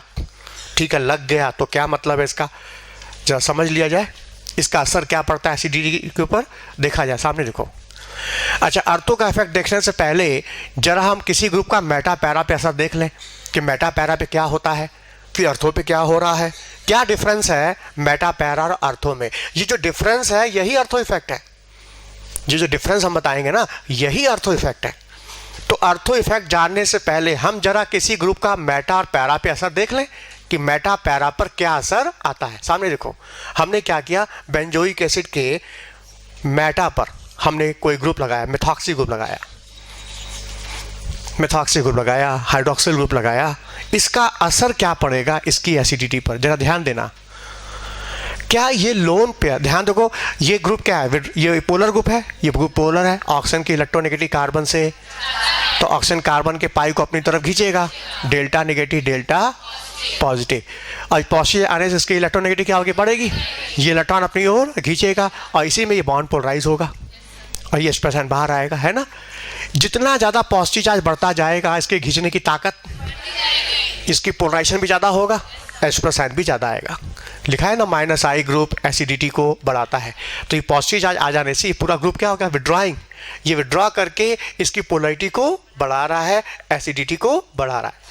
अच्छा, कोई भी ग्रुप, ये कोई भी ग्रुप अपना इलेक्ट्रॉन इसको दे दे, पॉजिटिव को सप्रेस कर दे, तो इसकी विड्रॉइंग पावर कम हो जाएगी, ये कम ताकत से खींचेगा, और जब कम ताकत से खींचेगा तो इसकी पोलरिटी एसिडिटी, और जब पोलरिटी कम होगी तो कम ना पोलराइज होगा, एक्सप्रेशन कम ना बाहर आएगा। तुम लोग ट्यूनिंग नहीं मिलाते हो मेरे साथ, ध्यान से सुनो। -I ग्रुप एसिडिटी को बढ़ाता है, तो बताओ ये पूरा ग्रुप विड्रॉइंग है ना, यहाँ पॉजिटिव चार्ज है, यहाँ इलेक्ट्रोनेगेटिव ज़्यादा है, इलेक्ट्रॉन खींचने की पावर ज़्यादा है, तो इलेक्ट्रॉन खींच करके इसको पोलराइज कर देगा, ये बॉन्ड पोलराइज करेगा, एक्सप्रेशन बाहर आ जाएगा। जितना ज़्यादा पॉजिटिव चार्ज बढ़ता जाएगा, इसकी खींचने की ताकत, अब -I पावर एसिडिटी को, और यदि पॉजिटिव सप्रेस कर दिया जाए, तो इसको इलेक्ट्रॉन दे के इसको शांत कर दिया जाए, तो जब ये पॉजिटिव सप्रेस हो जाएगा, इसमें खींचने की ताकत, तो पोलरिटी भी, एसिडिटी कम हो जाएगी। अब समझ में आया सबको? ध्यान से देखो, इस ग्रुप के वजह से इस पॉजिटिव चार्ज पर क्या असर पड़ेगा, जिस पर विचार किया जाए। क्या इसका लोन पेयर, क्या इसको मिल पाएगा? यदि मिल गया तो चार्ज सप्रेस हो जाएगा, इसकी ताकत कम हो जाएगी खींचने की, एसिड कमजोर हो जाएगा। और नहीं मिल पाया, इसका लड्डू इसको नहीं मिल पाया, तो ये ऑक्सीजन हाई इलेक्ट्रोनेगेटिव से इलेक्ट्रॉन खींच करके चार्ज को इंटेंसिफाई कर देगा। ये भी है, देखा जाए क्या ये लोन पेयर को मिलेगा? देखो ध्यान से, लोन पेयर के इधर गया, ये पाई उठ करके इधर जाएगा और ये पाई उठ के आगे बढ़ जाएगा, ये ऊपर नहीं जाएगा, क्योंकि यदि पाई ऊपर चला जाएगा तो कार्बन की वैलेंसी 5 हो जाएगी। बोलो, जैसे मान लो हमने ऊपर शिफ्ट कर दिया, मान लो, अब बताओ कितने बॉन्ड बन गए? ये तो उधर जा ही रहा है, कितने बॉन्ड बन गए? 1 2 3 4 5, और कार्बन की वैलेंसी होती 4। इसलिए जब ये लोन पे इधर आएगा, ये पाई उठ के इधर जाएगा, तो ये वाला पाई जो होगा वो इधर बढ़ जाएगा आगे की तरफ, ऊपर जाएगा ही नहीं। कहने का मतलब लोन पेयर रिंग में ही घूमता रह जाएगा, ये लोन पेयर इस कार्बन पॉजिटिव चार्ज को अवेलेबल नहीं हो पाएगा। मतलब यहाँ प्लस आर नहीं लगेगा, यहाँ लोन पेयर का फायदा इसको नहीं मिला, प्लस आर नहीं लगा, इफेक्टिव नहीं हो पाया। चलो प्लस आर हट गया तो माइनस आई। देखो ऑक्सीजन की इलेक्ट्रोनेगेटिव कार्बन से, ऑक्सीजन कार्बन के सिग्मा को अपनी तरफ, जब ये इसका खींचेगा तो ये इसका खींचेगा, ये इसका खींचेगा, ये इसका खींच के पॉजिटिव चार्ज को इंटेंसिफाई करेगा, और चार्ज को इंटेंसिफाई करके माइनस आई पावर बढ़ा करके इसकी पोलरिटी को बढ़ाएगा। मतलब यहाँ माइनस आई लगेगा, प्लस आर नहीं लगेगा। बोलो क्लियर?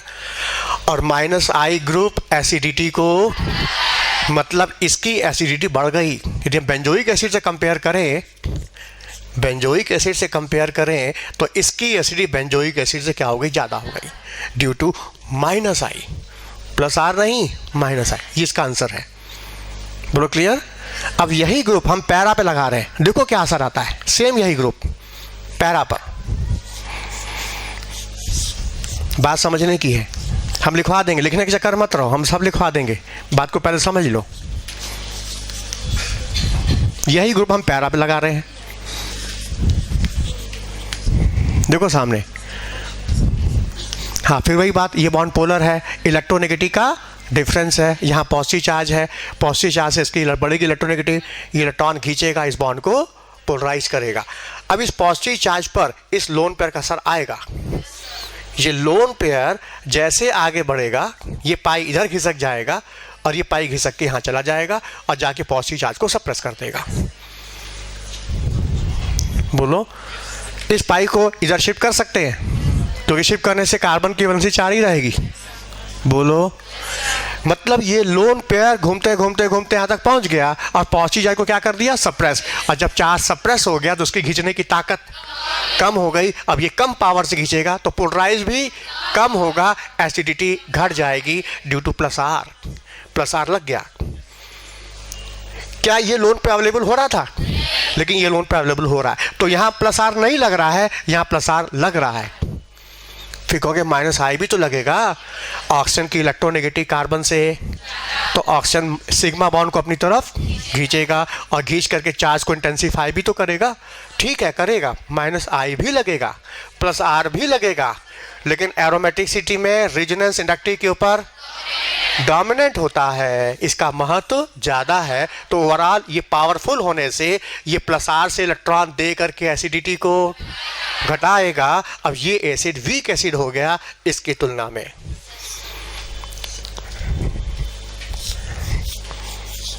मान लो क्वेश्चन आता है कि बेंजोइक एसिड ज़्यादा स्ट्रांग है या पैरामेथॉक्सी बेंजोइक एसिड, तो हम कहेंगे बेंजोइक एसिड ज़्यादा स्ट्रांग है पैरामेथॉक्सी बेंजोइक एसिड। क्यों? Due to plus R. ये प्लस आर के थ्रू दे करके एसिडिटी को घटा रहा है और ये माइनस आई से विड्रॉ करके एसिडिटी को बढ़ा रहा है। अब ये कहेंगे एसिडिटी ऑर्डर बताओ, तीनों का ऑर्डर बताओ, तो हम कहेंगे सबसे ज़्यादा स्ट्रांग एसिड होगा ये, इसके बाद बेंजोइक एसिड, उसके बाद लास्ट में आएगा ये ऑर्डर हो गया एसिडिटी का। बोलो, बात समझ में आया? तो हम ये देख रहे हैं कि same group, same methoxy group Meta पर माइनस आई से विड्रॉ करके एसिडिटी को बढ़ा रहा है, और वही ग्रुप पैरा पे लगाने पर प्लस आर के थ्रू दे करके एसिडिटी को घटा रहा है। मतलब एक ही ग्रुप का असर अलग अलग जगह पे अलग अलग आ रहा है। ये सबको दिख रहा है कि नहीं? नोट करो, देखो methoxy group, hydroxy group, methoxy group and hydroxyl group at the meta position causes electron withdrawing methoxy group, hydroxy group at the meta position causes electron withdrawing. Electron withdrawing, acid strength increasing. Acid strength increasing due to minus I. Due to minus I. Hydroxyl group, methoxy group at the meta position. Meta position लिखा है ना? Meta position लिखा है ना? At the meta position causes electron withdrawing, acid strength increasing due to minus I. But same group at the para position causes, the same group at the para position causes electron releasing,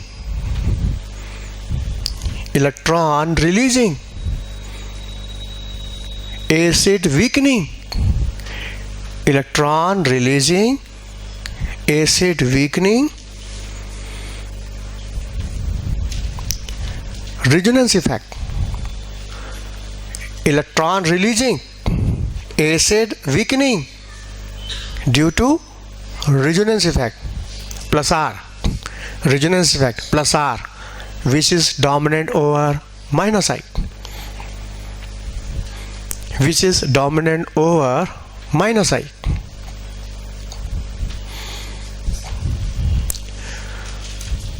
Which is dominant over minus I. जितनी बातें हमने दिखाया वो सब लिखवा दिया। और क्या निकला बात, सारी बात का निचोड़ क्या निकला कि सेम ग्रुप मेटा पर है तो उसका असर अलग आ रहा है, अब पैरा पर लगा रहे हैं उसका असर बदल जा रहा है। ग्रुप की पोजीशन बदलने से उसका असर डिफरेंट आ रहा है। बोलो है कि नहीं? अच्छा, अर्थो इफेक्ट क्या बोलता है? अर्थो इफेक्ट क्या बोलता है कि बेंजोइक एसिड के अर्थों पर तुम कोई भी ग्रुप लगा दो, कैसा भी ग्रुप लगा दो, वो हमेशा एसिडिटी को बढ़ा ही देगा। जो कंसेप्ट मेटा और पैरा पे चल रहा है वो कंसेप्ट अर्थों पर नहीं चलेगा, अर्थों पर अर्थो इफेक्ट चलेगा। और अर्थो इफेक्ट क्या बोलता है कि मेरे बगल में कोई भी आ जाएगा, मेरे बगल में मतलब अर्थों पर, बेंजोइक इसके बगल में कौन? अर्थों पर। मेरे बगल में कोई भी आएगा, चाहे वो डॉटिंग ग्रुप हो, चाहे विड्रॉइंग ग्रुप हो, कैसा भी ग्रुप हो, वो एसिडिटी को बढ़ा ही देगा, बढ़ा ही देगा। मतलब जो इफेक्ट मेटा पैरा पे चल रहा है वो उसके आगे फेल हो जाएगा, केवल अर्थों पर अर्थों का राज्य चलेगा बस। और ये कहता है एसिडिटी बढ़ेगी ही, और कारण उसका है बुक में लिखा है नियरनेस, नज़दीक होने का असर है बस, उसमें कोई नई बात नहीं इसके अंदर। इसको बोलते हैं अर्थो इफेक्ट। मतलब जो कंसेप्ट मेटा पैरा पे चल रहा है वो कंसेप्ट अर्थों पर नहीं चलेगा, अर्थों पर अर्थो इफेक्ट चलेगा। और अर्थो इफेक्ट क्या बोलता है कि मेरे बगल में कोई भी आ जाए, चाहे डॉटिंग ग्रुप चाहे विड्रॉइंग ग्रुप, कैसा भी ग्रुप आ जाए, एसिडिटी बढ़ेगी, और थोड़ी बहुत भी नहीं बढ़ेगी, ज़्यादा बढ़ेगी। ठीक है, क्योंकि अर्थो इफेक्ट इज पावरफुल, इसकी ताकत रेजोनेंस से भी ज़्यादा होती है। इसलिए अर्थों के आ जाने से प्लस आर माइनस आई सब फेल हो जाएगा, लगेगा लेकिन इफेक्टिव कम होगा, अर्थो इफेक्ट डोमिनेट हो जाएगा। इसी को बोलते हैं अर्थो इफेक्ट। नोट करो, अर्थो सब्स्टिट्यूटेड बेंजोइक एसिड, अर्थो substituted benzoic acid do not fit into the pattern. अर्थो substituted benzoic acid do not fit into the pattern set by meta-para position.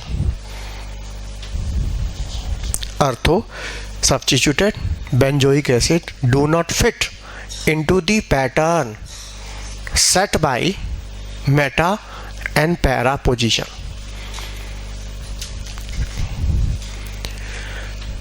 Meta and para position, जो हमने line लिखवाया ना, इसका मतलब ये है कि बेंजोइक एसिड के मेटा और पैरा पे कोई ग्रुप लगा है तो वैसा ही कंसेप्ट लगाओगे जो अभी हम लगाए थे, जैसा सबको हम दिखाए हैं अभी। बोलो, देखा ना सबने? मेटा पे लगाया तो क्या हुआ, पैरा पे लगाया तो क्या हुआ, देखा सबने? जो कंसेप्ट अभी हम सुनाए हैं ये तो मेटा पैरा पे लगाओगे, लेकिन ये कंसेप्ट अर्थों पर नहीं लगाओगे, क्योंकि अर्थों पर अर्थों का राज चलेगा। अर्थो इफेक्ट क्या बोलता है? अब लिखो पैरा चेंज करके, यह मेन इफेक्ट है अर्थो इफेक्ट। लिखो अर्थो इफेक्ट, लिखो नियरली ऑल अर्थो substituted benzoic acid, nearly all ortho substituted benzoic acid exert effect of same kind. Nearly all ortho substituted benzoic acid exert effect of same kind. Nearly all ortho substituted benzoic acid exert effect of same kind. सबका effect एक जैसा होगा. Benzoic acid के अर्थों पर तुम कोई भी लगा दो, चाहे डोटिंग हो चाहे विड्रॉइंग हो, सबका इफेक्ट एक जैसा होगा. क्या होगा? देखो नोट करो. Same kind, that is it increase the acidic strength of benzoic acid. ये है ortho effect. It increase the acidic strength of benzoic acid. It increase the strength of benzoic acid whether group are electron withdrawing or donating. whether चाहे group कैसा भी हो, it increase the acidic strength of benzoic acid whether group electron withdrawing or releasing. whether group are electron withdrawing or releasing. Group कैसा भी हो, चाहे वो withdrawing हो चाहे रिलीजिंग हो, दोनों केस में.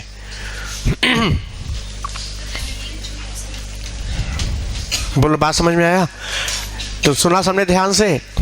बेंजोइक एसिड के अर्थों पर कोई ग्रुप लग जाए तो जो कंसेप्ट तुम मेटा पैरा पे लगा रहे थे वो कंसेप्ट अर्थों पर मत लगाना, लेकिन काम नहीं करेगा, वो इफेक्टिव नहीं होगा क्योंकि उस जगह अर्थों लग गया. अर्थों लग जाने से बाकी इफेक्ट सब दब जाते हैं क्योंकि अर्थों इफेक्ट पावरफुल होता है. क्या होगा कि बेंजोइक एसिड के अर्थों पर तुम कुछ भी लगा दो, उसकी एसिडिटी बढ़ेगी. फिर कहो कितना बढ़ेगी? ज़्यादा बढ़ेगी क्योंकि इसकी ताकत. लोग नोट करो, अर्थो इफेक्ट इज यूजुअली लार्ज. अर्थो इफेक्ट इज यूजुअली लार्ज. अर्थो इफेक्ट इज यूजुअली लार्ज. फिर लोगों ने सोचा होगा कि ये जो इफेक्ट दिख रहा है कि ये वैल्यू में ज़रूर कोई स्टेरिक का असर होगा क्योंकि नज़दीक होने की वजह से स्टेरिक फैक्टर लगता है. तो स्टेरिक फैक्टर तो और भी कई जगह लगता है और बाकी जगह से इसको कंपेयर किया गया तो पाया गया ये इफेक्ट थोड़ी पावरफुल है. ये इफेक्ट उनसे थोड़ा अलग टाइप का दिख रहा है. पीके वैल्यू के डाटा में जो डिफरेंस दिख रहा है वो थोड़ा ज़्यादा दिख रहा है यहाँ पर. इसका मतलब ये स्टेरिक इफेक्ट नहीं है, ये एक नया इफेक्ट है, एक अपना इफेक्ट है जिसका नाम रख दिया अर्थो इफेक्ट. मतलब इसको स्टेरिक इफेक्ट मत बोल देना, ये एक अलग अपना इफेक्ट है जिसको बोलते हैं अर्थो इफेक्ट. नोट करो, it is not a steric effect. ये स्टेरिक इफेक्ट नहीं है. It is not a steric effect. It is due to nearness of the group involve. It is due to nearness of the group involve.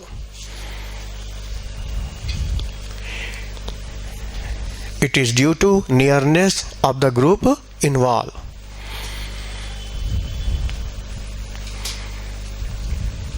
बोलो बात समझ में आई?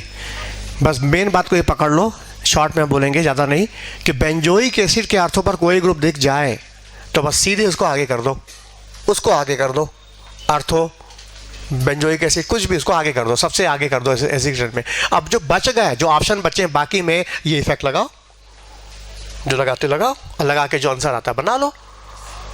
अब इसमें हमने जो भी एग्जांपल दिया उसमें अर्थो नहीं दिया था ना. हाँ, जो बाकी जो दिया मेटा और पैरा में, उसमें ऑर्डर क्या आया? सबसे ज़्यादा एसिडिक तो ये हुआ. अभी जो बताए थे उसमें तो ये हुआ, ये सबसे आगे है. उसके बाद फिर केवल बेंजोइक एसिड आएगा, फिर आएगा पैरा.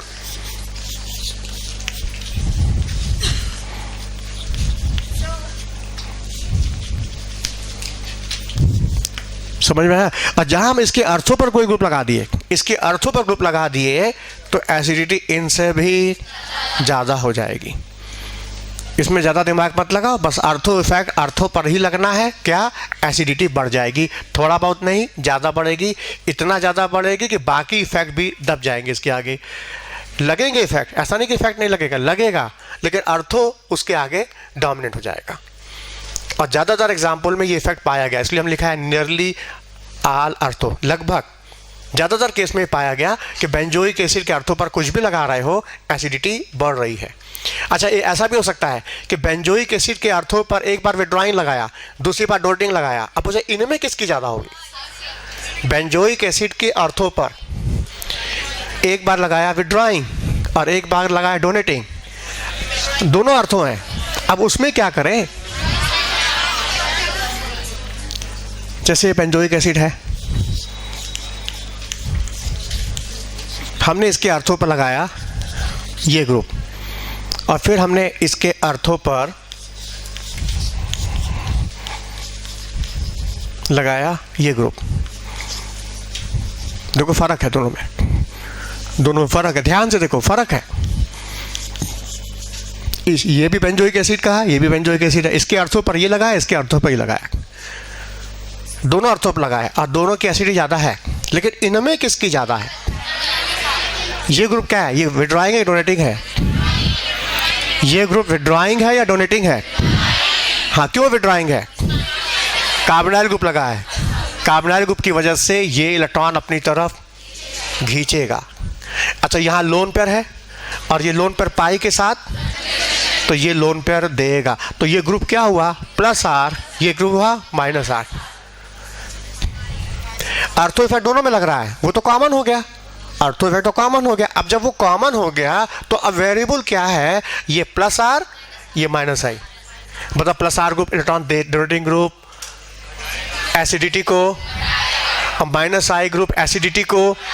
जवाब ये स्ट्रॉन्गर होगा, ये वीकर हो जाएगा। मतलब अर्थों को तो महत्व देना ही है, अर्थों में भी ऑप्शन बन जाए तो क्या करोगे?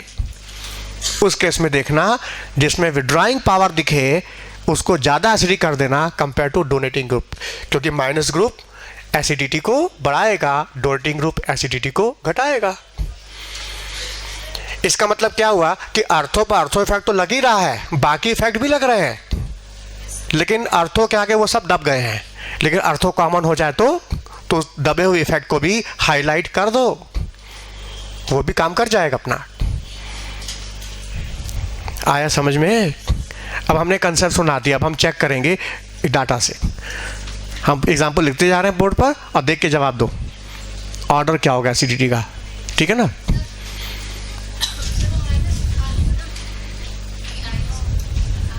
हाँ, माइनस आई भी है, माइनस आर भी है, दोनों। हाँ, माइनस आई भी है, माइनस आर भी है, माइनस आर भी है और इंडक्टिव दोनों लगेगा। सही पता है, ये माइनस आर भी तो लग रहा है ना, ये पाई खींच रहा है ना, माइनस आर भी तो लगा और माइनस आई से भी खींच रहा है। हाँ, यहाँ plus R minus I, oxygen की इलेक्ट्रोनेगेटिव कार्बन से ज़्यादा है, प्लस आर माइनस आई। हाँ ठीक है, सही है,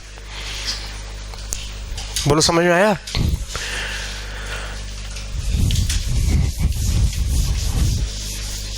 हाँ, अर्थो इफेक्ट अभी हमने बताया बेंजोइक एसिड पर, तो बेंजोइक एसिड के अर्थों पर तुम लगाओगे एसिडिटी बढ़ेगी और एनिलीन के अर्थों पे लगा दिए तो बेसिसिटी घट जाएगी। उल्टा होता है, एसिड का उल्टा बेस चलता है ना। बेंजोइक एसिड के अर्थों पे लगाओगे, कुछ भी लगाओ, एसिडिटी बढ़नी है, मेटा पैरा की तुलना में बढ़नी है, और एनिलीन के अर्थों पे लगा दोगे तो बेसिसिटी घटेगी। ठीक है, नोट, इस स्लाइड को नोट कर लो, बेस का भी लिखवा दिए एक ही बार में, अब बेस में नहीं लिखवाएंगे इसको। लिखो लिखो, अर्थो सब्स्टिट्यूटेड बेंजोइक एसिड, इन अर्थो substituted benzoic acid acidity increases. In ortho substituted benzoic acid acidity increases. An ortho substituted aniline, in ortho substituted aniline, ortho substituted benzoic acid acidity increases, full stop, हो गया। आगे लिखो, अर्थो substituted aniline basicity decreases, अर्थो substituted aniline basicity decreases. मतलब एक line में मेरा दोनों काम हो गया ना। अब हम एनिलीन में नहीं बताएंगे अर्थो इफेक्ट, बस सीधे इफेक्ट लगा दो तुम। हाँ फटाफट बताओ। बेंजोइक एसिड पहला एग्जाम्पल है, अर्थो nitro benzoic acid,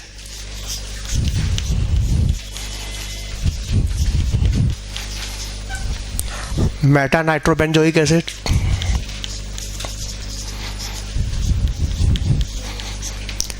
para nitro benzoic acid. Effect तुम पूरा लगाना, ये ऐसा नहीं कि इफेक्ट लगाना ही नहीं, अर्थों पर लगाना, अर्थों को ज़्यादा हाईलाइट करना, उसको महत्व ज़्यादा देना। ये नहीं कि बाकी इफेक्ट लगाना नहीं, लगेगा अर्थो इफेक्ट, पर बाकी इफेक्ट भी लगेगा, लेकिन अर्थो उन सबके आगे डोमिनेंट है। कहने का मतलब ये है। चलो बताओ, 1 2 3 4 सोच लिया। यहां कौन सा इफेक्ट लगा? अर्थो लगेगा ही लगेगा, प्लस आई माइनस आई। अच्छा resonance plus R minus R minus. अच्छा हाइड्रोजन बॉन्ड लगेगा, हाइड्रोजन बॉन्ड लगेगा। देखा जाए देखा जाए देखा जाए लगेगा कि नहीं, अभी सामने आ जाएगा। यदि H+ लगे लगे हाइड्रोजन बॉन्ड बनाते हैं हम, क्या ये स्टेबल है? बोलो। हाँ रिंग कितने बन रही? 1 2 3 4 5 6 7 7 मेंबर रिंग स्टेबल नहीं होती है। अच्छा H+ हटा दें तो भी नहीं बनता, तब भी नहीं बन रहा, मतलब हाइड्रोजन बॉन्ड का कोई असर नहीं आएगा। छोड़ दो उसको, चेक तो करना था ना। हाँ यहाँ क्या लगेगा?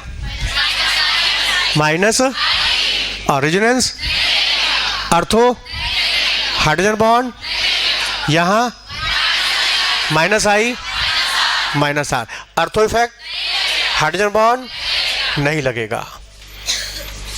अच्छा अर्थो इफेक्ट एसिडिटी को बढ़ाता है, माइनस आई ग्रुप भी एसिडिटी को बढ़ाता है, माइनस आर भी एसिडिटी को, मतलब बढ़ाने वाले 3।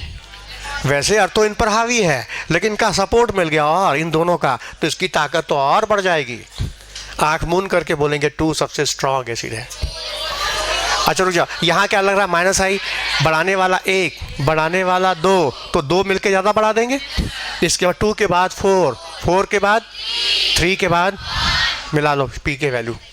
ये ऑर्डर एसिडिटी का के का ऑर्डर भी यही होगा, और पी के का ऑर्डर पूछ दे तो उल्टा हो जाएगा। बुक का डाटा एनसीईआरटी में भी है डाटा, ये तो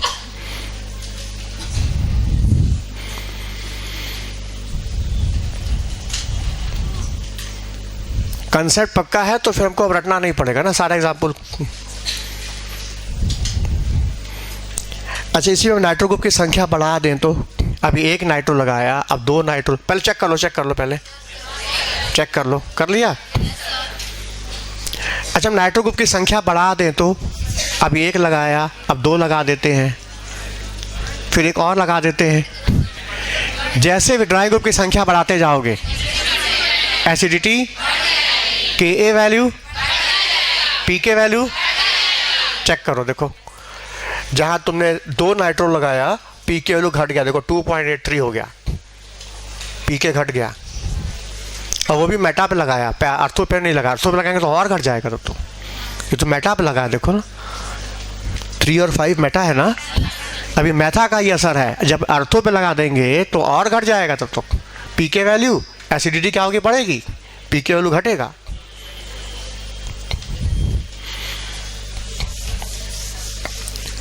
इसका मतलब कहीं भी हमको इस तरह का डाटा मिलता है किताबों में, तो हम उस पर ध्यान दें, उसको देखें कि जैसा हम सोच रहे हैं वैसा है, बुक में अवेलेबल है डाटा, मेरा कंसेप्ट डाटा से मैच कर रहा है कि नहीं। अच्छा मान लो हम क्लोरीन लगा दें तो, अर्थो पर, मेटा पर, पैरा पर, आंसर यही आएगा सेम।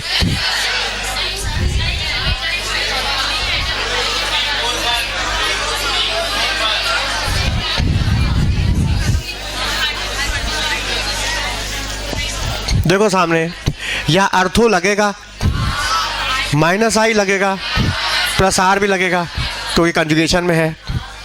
यहाँ केवल माइनस आई, यहाँ माइनस आई प्लस आर। और आज को हमने क्लास में बोला था हेलो बेंजीन में इंडक्टिव रेजोनेंस प्रेडोमिनेट होता है। इसका मतलब इसको ज़्यादा महत्व दो, इसमें तो अकेला है, इसको मजबूरन यही देना ही है। हाँ, अर्थो इफेक्ट की ताकत सबसे ज़्यादा होती है, इसको महत्व देंगे। मतलब आंसर इसको देख के निकालेंगे, इसमें आंसर इसको देख के निकालेंगे। हाँ, अर्थो इफेक्ट एसिडिटी को माइनस आई प्लस आर, फिर भी अर्थो ताकतवर है, इसको इंडक्टिव का सपोर्ट मिल रहा है तो ये बिल्कुल कमज़ोर नहीं होगा, सबसे आगे हो जाएगा 2। अच्छा, यहाँ माइनस आई, दूरी कम दूरी ज़्यादा, तो इसकी माइनस आई पावर कम है, इसकी माइनस आई पावर, तो ये ज़्यादा विड्रॉ करके एसिडिटी को बढ़ाएगा। इसके बाद 3, फिर 4, और यहाँ कोई विड्रॉइंग ग्रुप लगा ही नहीं है।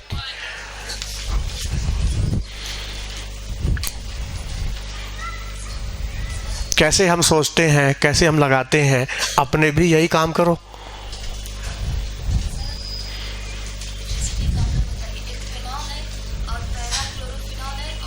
पहले ये हो जाए तो ना, शीट को लग जाए दो, अभी बहुत सारे एग्जाम्पल और भी है ना, हो जाए तो फिर बात अपना डिस्कस करेंगे। कंसर्ट वही लगेगा जो हम बता रहे हैं, उसको लगाओ। नहीं मैच कर रहा है तो ठीक है, हम चेक करेंगे उसको। हो आया समझ में? अच्छा, इसके बाद लगा है OH ग्रुप, क्लोरीन हटा के लगा दो OH ग्रुप। बदल रहा है, देखो आंसर बदल रहा है। हमने लगाया आर्थो पर हाइड्रोक्सिल ग्रुप, मेटा पर हाइड्रोक्सिल ग्रुप, पैरा पर हाइड्रोक्सिल ग्रुप बदल गया। हाँ, सोच लो क्या आंसर आना चाहिए, क्या आंसर आना चाहिए? सोच लिया? यहाँ क्या लगा? अर्थो लगेगा। अच्छा, प्लस आई के minus I? Minus I. Plus R के माइनस आर? प्लस। अच्छा, हाइड्रोजन बॉन्ड लगेगा कि नहीं? हाइड्रोजन बॉन्ड लगेगा। देखा जाए लगेगा कि नहीं। हाइड्रोजन बॉन्ड का असर देखो, लगना तब कहा जाता है जब उसकी एसिडिटी पर असर आए, क्योंकि मेरा हेडिंग एसिडिटी चल रहा है। एसिडिटी, ठीक है, मेरा कंसेप्ट सुन के उसको भी ट्राई करना। अभी हमारा कंसेप्ट चल रहा है इस समय, ठीक है, उस प्रॉब्लम को फिर ट्राई करना, फिर नहीं लगे तो हमको दे देना। सामने देखो, हाइड्रोजन बॉन्ड का असर आएगा कि नहीं डिपेंड करता है एसिडिटी के ऊपर। देखो ध्यान से, पता ये एसिडिक है या ये एसिडिक है, पहले चेक कर लो। ये एसिडिक पहले निकलेगा कि ये पहले बाहर आएगा? हाँ, पहले ये बाहर आएगा। कार्बोक्सिलिक एसिड फिनॉल से स्ट्रांग होता है, तो हमको एसिडिटी पर विचार इसके साथ करना, इसके साथ नहीं करना, क्योंकि पहला हक इसका बनता है, इसको पहले बाहर आना होगा। ये ज़्यादा एसिडिक है इसकी तुलना में, बोलो पक्का? सामने देखो, अब ये हाइड्रोजन जो निकलना है वो इसके साथ हाइड्रोजन बॉन्ड बना ले, बन सकता है। बनने के बाद क्या ये स्टेबल है? चेक किया जाए। 1 2 3 4 5 6 है, इंट्रा मॉलिक्यूलर हाइड्रोजन बॉन्डिंग की पॉसिबिलिटी दिख रही है। अच्छा, ये H+ लगे बन रहा है। यदि H+ हटा दें, कंजुगेट बेस बना दें, अब उसके बाद देखा जाए क्या ये कंजुगेट बेस इसके साथ हाइड्रोजन बॉन्ड नहीं बना सकता? तब भी बना सकता है। इसका मतलब H+ लगे भी हाइड्रोजन बॉन्ड बन रहा है और हटाने के बाद भी बन रहा है, दोनों पे बन रहा है। बताओ किसमें हाइड्रोजन बॉन्ड ज्यादा स्टेबल है, एसिड में या कंजुगेट बेस में? हाँ, कंजुगेट बेस में। क्यों? निगेटिव चार्ज और डेल्टा पॉजिटिव का अट्रैक्शन ज्यादा होगा, पार्शियल पॉजिटिव पार्शियल निगेटिव।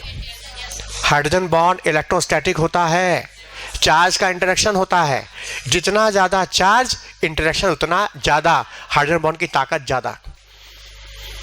ये हाइड्रोजन बॉन्ड पहले वाले से ज़्यादा स्टेबल है। इसका मतलब जब ये ज़्यादा स्टेबल है तो यही बनेगा। और ये कब बना? H+ निकलने के पहले के बाद में? तो बाद में। तो इसका मतलब H+ निकलने के बाद इस कंजुगेट बेस को स्टेबिलिटी मिल गई due to intra molecular hydrogen bond.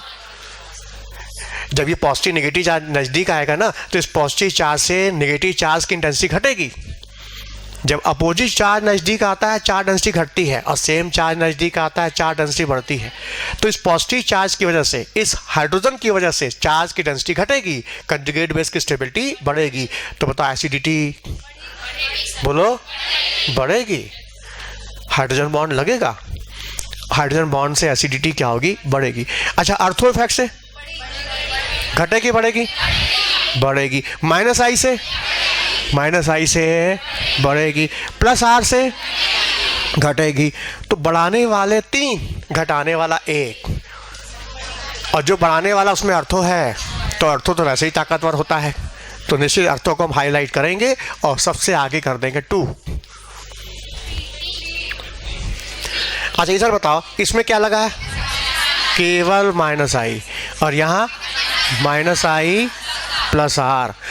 अब बताओ, जब दोनों माइनस आई एसिडिटी बढ़ाता है और ये बताओ उल्टा चल रहा है ना, हम किसको महत्व दें, माइनस आई प्लस आर। हाँ, रेजोनेंस इंडक्टिव पर डोमिनेट होता है, हेलोबेंजीन में उल्टा होता है ना, ये हेलोबेंजीन तो है नहीं, ये तो नॉर्मल केस है, यहाँ रेजोनेंस इंडक्टिव के ऊपर डोमिनेंट है, तो हम इसको हाईलाइट करेंगे। इसमें डिसाइडिंग ये है, इसमें डिसाइडिंग ये है, इसमें डिसाइडिंग अर्थो हाइड्रोजन बॉन्ड है, ये दोनों मिलकर डिसाइड करेंगे। तो क्योंकि 2 फैक्टर है, इसकी एसिडिटी सबसे ज़्यादा। हाँ, 2 के बाद 3 के बाद अरे 1 आएगा, प्लस आर आ गया। अब प्लस आर ग्रुप जो है एसिडिटी को घटा दिया, इसके बाद 1 के बाद आएगा 4। अरे रेजोनेंस डोमिनेंट हो गया इंडक्टिव के ऊपर, जब रेजोनेंस डोमिनेंट हो गया फिर इंडक्टिव क्यों ध्यान दे रहे हो, जब एक बार आगे बढ़ गए फिर पीछे चले जाते हो तुम लोग। जब डिसाइड हो गया कि रेजोनेंस इंडक्टिव पे डोमिनेंट है, फिर माइनस आई, फिर कहाँ से आवाज आई माइनस आई, पीछे घूम के क्यों देखा पीछे, मेरी तरह सोचो और उसको अप्लाई करो क्वेश्चन में। हाँ, ना हो तो विश्वास देख लो ना, डाटा मिला के बुक से मिलाया, आंसर आया कि नहीं। हाँ, ऑर्डर एसिडिटी का ये होगा, के का ऑर्डर भी यही होगा, और पीके का ऑर्डर उल्टा हो जाएगा, पीके उल्टा होगा, माइनस लॉग के ए। आया समझ में, अभी मिला रहे हैं सब।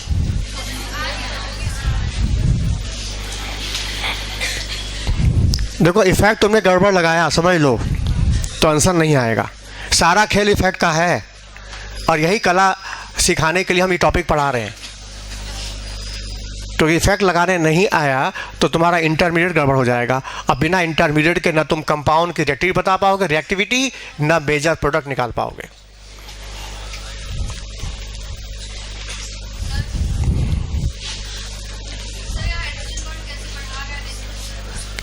H+ निकलने के बाद बताओ कंजुगेट बेस स्टेबल हुआ। अभी हमने पहली लाइन लिखा था आते ही, strong acid gives stable conjugate base. तो H+ निकलने के बाद बताइए स्टेबल हुआ कि नहीं। Intra molecular hydrogen bonding stability को बढ़ाता है, तो मतलब कंजुगेट बेस स्टेबल तो hydrogen will be more acidic. पहली लाइन पकड़ो, पहली जो आते बोर्ड पर हम लिखे थे, strong acid gives stable conjugate base and weak conjugate base. हाँ आगे बढ़े। हाँ इसके बाद मिथाइल ग्रुप लगाओ, तो मिथाइल ग्रुप लगाओ। अब बताओ क्या होगा।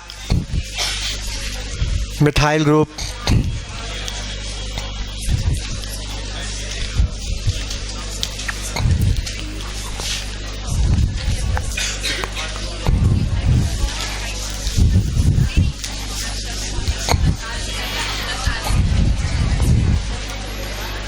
सोच लो।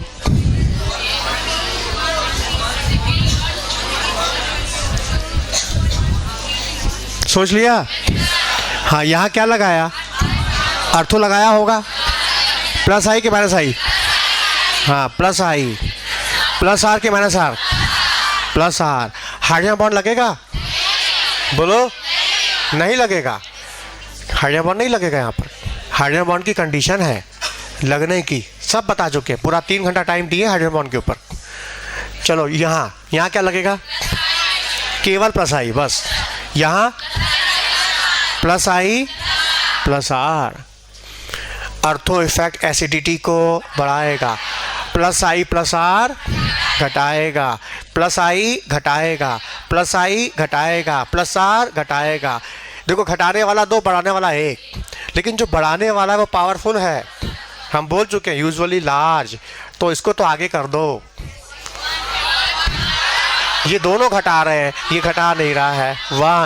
1 के बाद 3 के बाद शीट से मिला लो डाटा। एक्सपेरिमेंटल डाटा सपोर्ट करता है कि नहीं, ये एक्सपेरिमेंटल जब तक सपोर्ट ना करे तब तक कंसेप्ट सही नहीं माना जाएगा। ये ऑर्डर एसिडिटी का है, Ka का ऑर्डर सेम यही और Pk का ऑर्डर उल्टा चलेगा।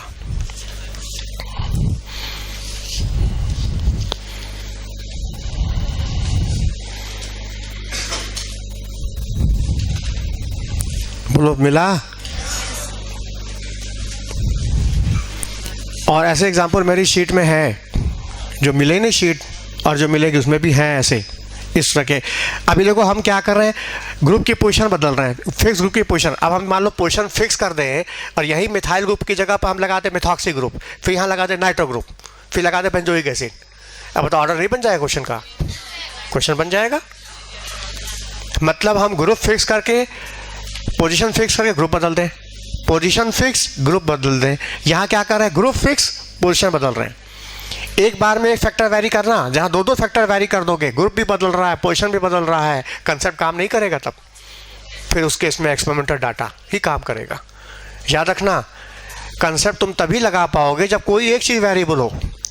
या ग्रुप फिक्स करके पोजीशन बदल दो या पोजीशन फिक्स करके ग्रुप बदल दो, तब तक तुम्हारी समझ काम आएगी, ये कंसेप्ट काम देगा। जहाँ जहाँ दो फैक्टर वैरी कर रहा है, पोजीशन भी बदल रही है, ग्रुप भी बदल रहा है, एसिड भी बदल रहा है, तो फिर ये डाटा एक्सपेरिमेंटल हो जाएगा।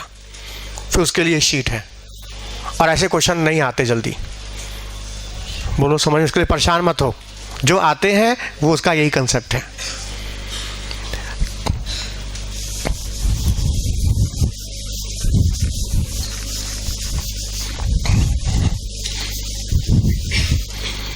हाँ, अब देखो कार्बोक्सिलिक एसिड है, ये एसिटिक एसिड है, इसमें हाइड्रोजन हटा के ग्रुप लगाए गए हैं।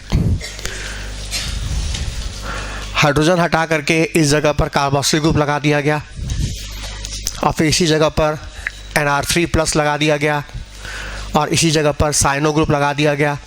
साइनो ग्रुप मतलब डिफरेंट ग्रुप लगाए गए। ये ग्रुप फिक्स है, बाकी ये सब बदल दिया गया। तो जब हमको ऐसे केस में क्या करेंगे, जो ग्रुप बदले गए हैं उनका नेचर देखेंगे और हमको पता है -I ग्रुप एसिडिटी को बढ़ाता है, तो जिसकी विड्रॉइंग पावर ज़्यादा रहेगी उसकी एसिडिटी, तो सीधा हम विड्रॉइंग ग्रुप का ऑर्डर ही याद कर लें, तुमको एसिडिटी का ऑर्डर मिल जाएगा। नोट कर लो ऑर्डर। सबसे ज़्यादा विड्रॉइंग पावर NO2 की है, उसके बाद NR3+। ये थोड़ा -I से अलग है इसलिए लिखना पड़ रहा है हमको, थोड़ा -I से थोड़ा डिफरेंट है, थोड़ा, इस वजह से इसको हम लिख रहे हैं यहाँ पर।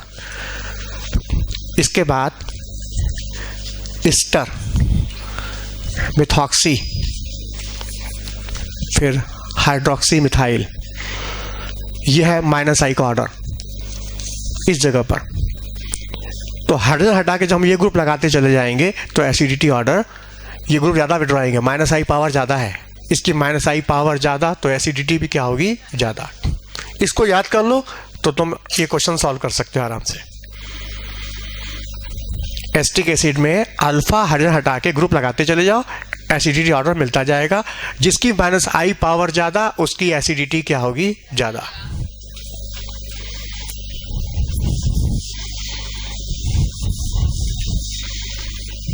अगला एग्जाम्पल है मैलेइक एसिड का। यह है मैलेइक एसिड, यह है फ्यूमेरिक एसिड।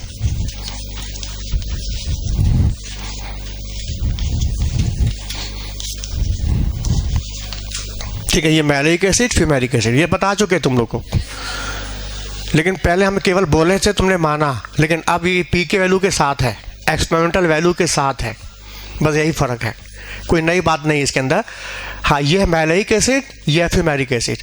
क्वेश्चन है कौन ज़्यादा स्ट्रॉन्ग एसिड होगा।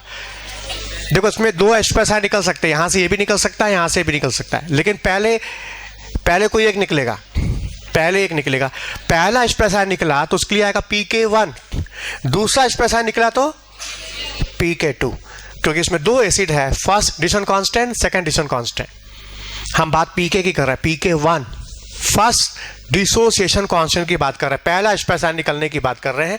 पहला H+ आयन देखो यहां से भी निकल रहा है, ध्यान से देखो, पहला H+ आयन यहां से भी निकलेगा और यहां से भी निकलेगा।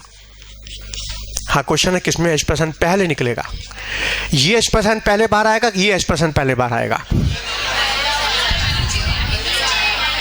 जवाब, पहले वहां से H+ आयन आएगा जहां से H+ निकलने के बाद कंजुगेट बेस ज्यादा स्टेबल होगा। यहां से H+ निकलने के बाद इस कंजुगेट बेस को स्टेबिलिटी मिलेगी हाइड्रोजन बॉन्ड के द्वारा, वो स्टेबिलिटी यहां नहीं मिल पाएगी, दूरी ज्यादा है, देखो डिफरेंस है। तो चूंकि इसका H+ निकलने से कंजुगेट बेस ज्यादा स्टेबल होने से इसका मैलिक एसिड का पहला एसिड स्ट्रॉन्गर हुआ, पहला एसिड स्ट्रॉन्गर हुआ, निश्चित का Ka क्या होगा? ज्यादा, Pk क्या होगा? कम। तो मैलिक एसिड का Pk1 कम होगा कंपेयर टू फ्यूमेरिक एसिड का Pk1। Pk1 ये है मैलिक एसिड और ये है फ्यूमेरिक एसिड। मैलिक एसिड का Pk1 कम होगा फ्यूमेरिक एसिड से, चेक कर लो जरा, डाटा बुक का ही अवेलेबल है, डाटा चेक कर लो, दिख रहा है ना। मैलिक एसिड का Pk1 कम है, क्यों? क्योंकि उसका Ka ज़्यादा है, क्यों? क्योंकि स्ट्रॉन्ग एसिड है, क्यों? क्योंकि H+ निकलने के बाद कंजुगेट बेस स्टेबलाइज है due to intra molecular hydrogen bonding.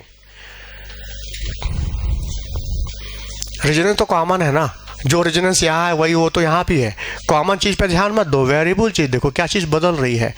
Answer variable में छिपा होता है हमेशा। तो यहाँ हाइड्रोजन बॉन्डिंग है, वो हाइड्रोजन बॉन्डिंग यहाँ नहीं हो सकती क्योंकि दूरी ज़्यादा होने की वजह से। अब देखो, अब दूसरा H+ आयन निकालना, दूसरा H+ आयन, अब इसका नंबर आया Ka2, मैलिक एसिड का Pk2 और फ्यूमेरिक एसिड का Pk2। अब ध्यान से देखो, जब एक बार H+ निकल चुका है तो दोबारा H+ आयन इसका मुश्किल से निकलेगा, क्योंकि जिस हाइड्रोजन को निकलना है वो हाइड्रोजन बॉन्ड बना लिया है, वो स्टेबल हो गया। नहीं समझ में आया? तो दूसरा हाइड्रोजन स्टेबल बॉन्ड बनाने से, हाइड्रोजन बॉन्ड बनने से अब वो स्टेबल हो चुका है, तो दूसरा हाइड्रोजन आसानी से बाहर अब नहीं आएगा, इसका जल्दी आएगा। इसका मतलब क्या हुआ कि फ्यूमेरिक एसिड का दूसरा H+ आयन ज़्यादा एसिडिक हुआ मैलिक एसिड से, और जब ये ज़्यादा एसिडिक है तो Ka क्या होगा? फ्यूमेरिक एसिड का Ka, Pk हाँ कम होगा, इसका Pk कम, इसका Pk ज़्यादा। मिलाओ, ये बात तुम लोग हम सुनाए थे, लेकिन अब Pk के साथ आए हैं।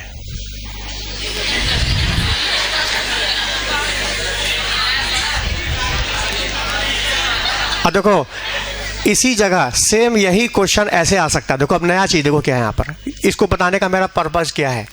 सेम यही चीज यहाँ आएगा। देखो ये है थैलिक एसिड और ये आइसोप्थैलिक एसिड, सेम यही क्वेश्चन यहाँ बन जाएगा।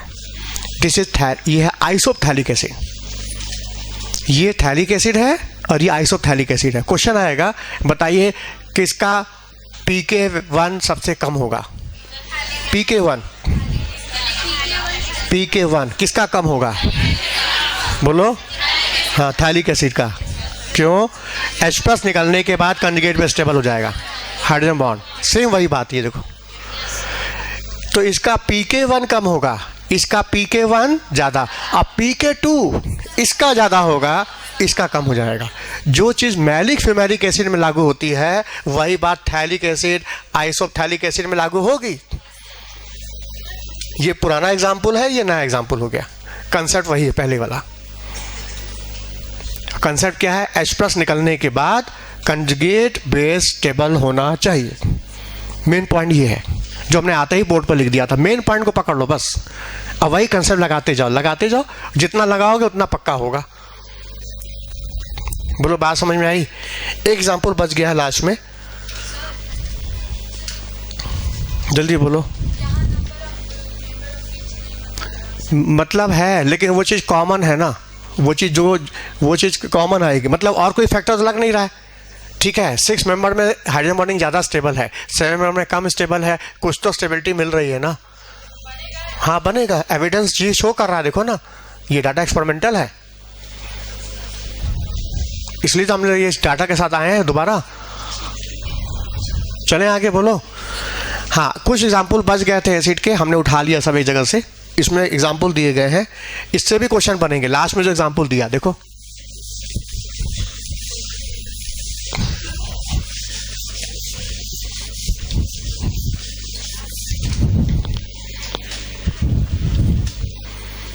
देखो सामने, ये है मीथेन, ये है मीथेन। अब हमने हाइड्रोजन हटा के यहां पे एक नाइट्रो ग्रुप लगाया, अब इसका नाम हो गया नाइट्रोमीथेन। ये प्रॉब्लम एनसीईआरटी का ही है, ध्यान से देखो, ये है मीथेन, ये है नाइट्रोमीथेन। तो हाइड्रोजन हटा के नाइट्रो ग्रुप लगाने से इसके एसिडिटी पर क्या असर पड़ेगा?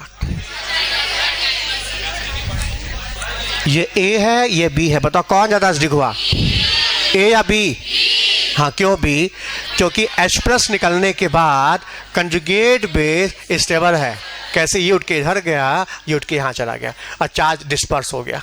ऑक्सीजन हाई इलेक्ट्रोनेगेटिव होने से नेगेटिव चार्ज को एक्सेप्ट कर लिया। क्या यहाँ H+ निकलने के बाद क्या इसको कोई स्टेबिलिटी देगा? नहीं देगा।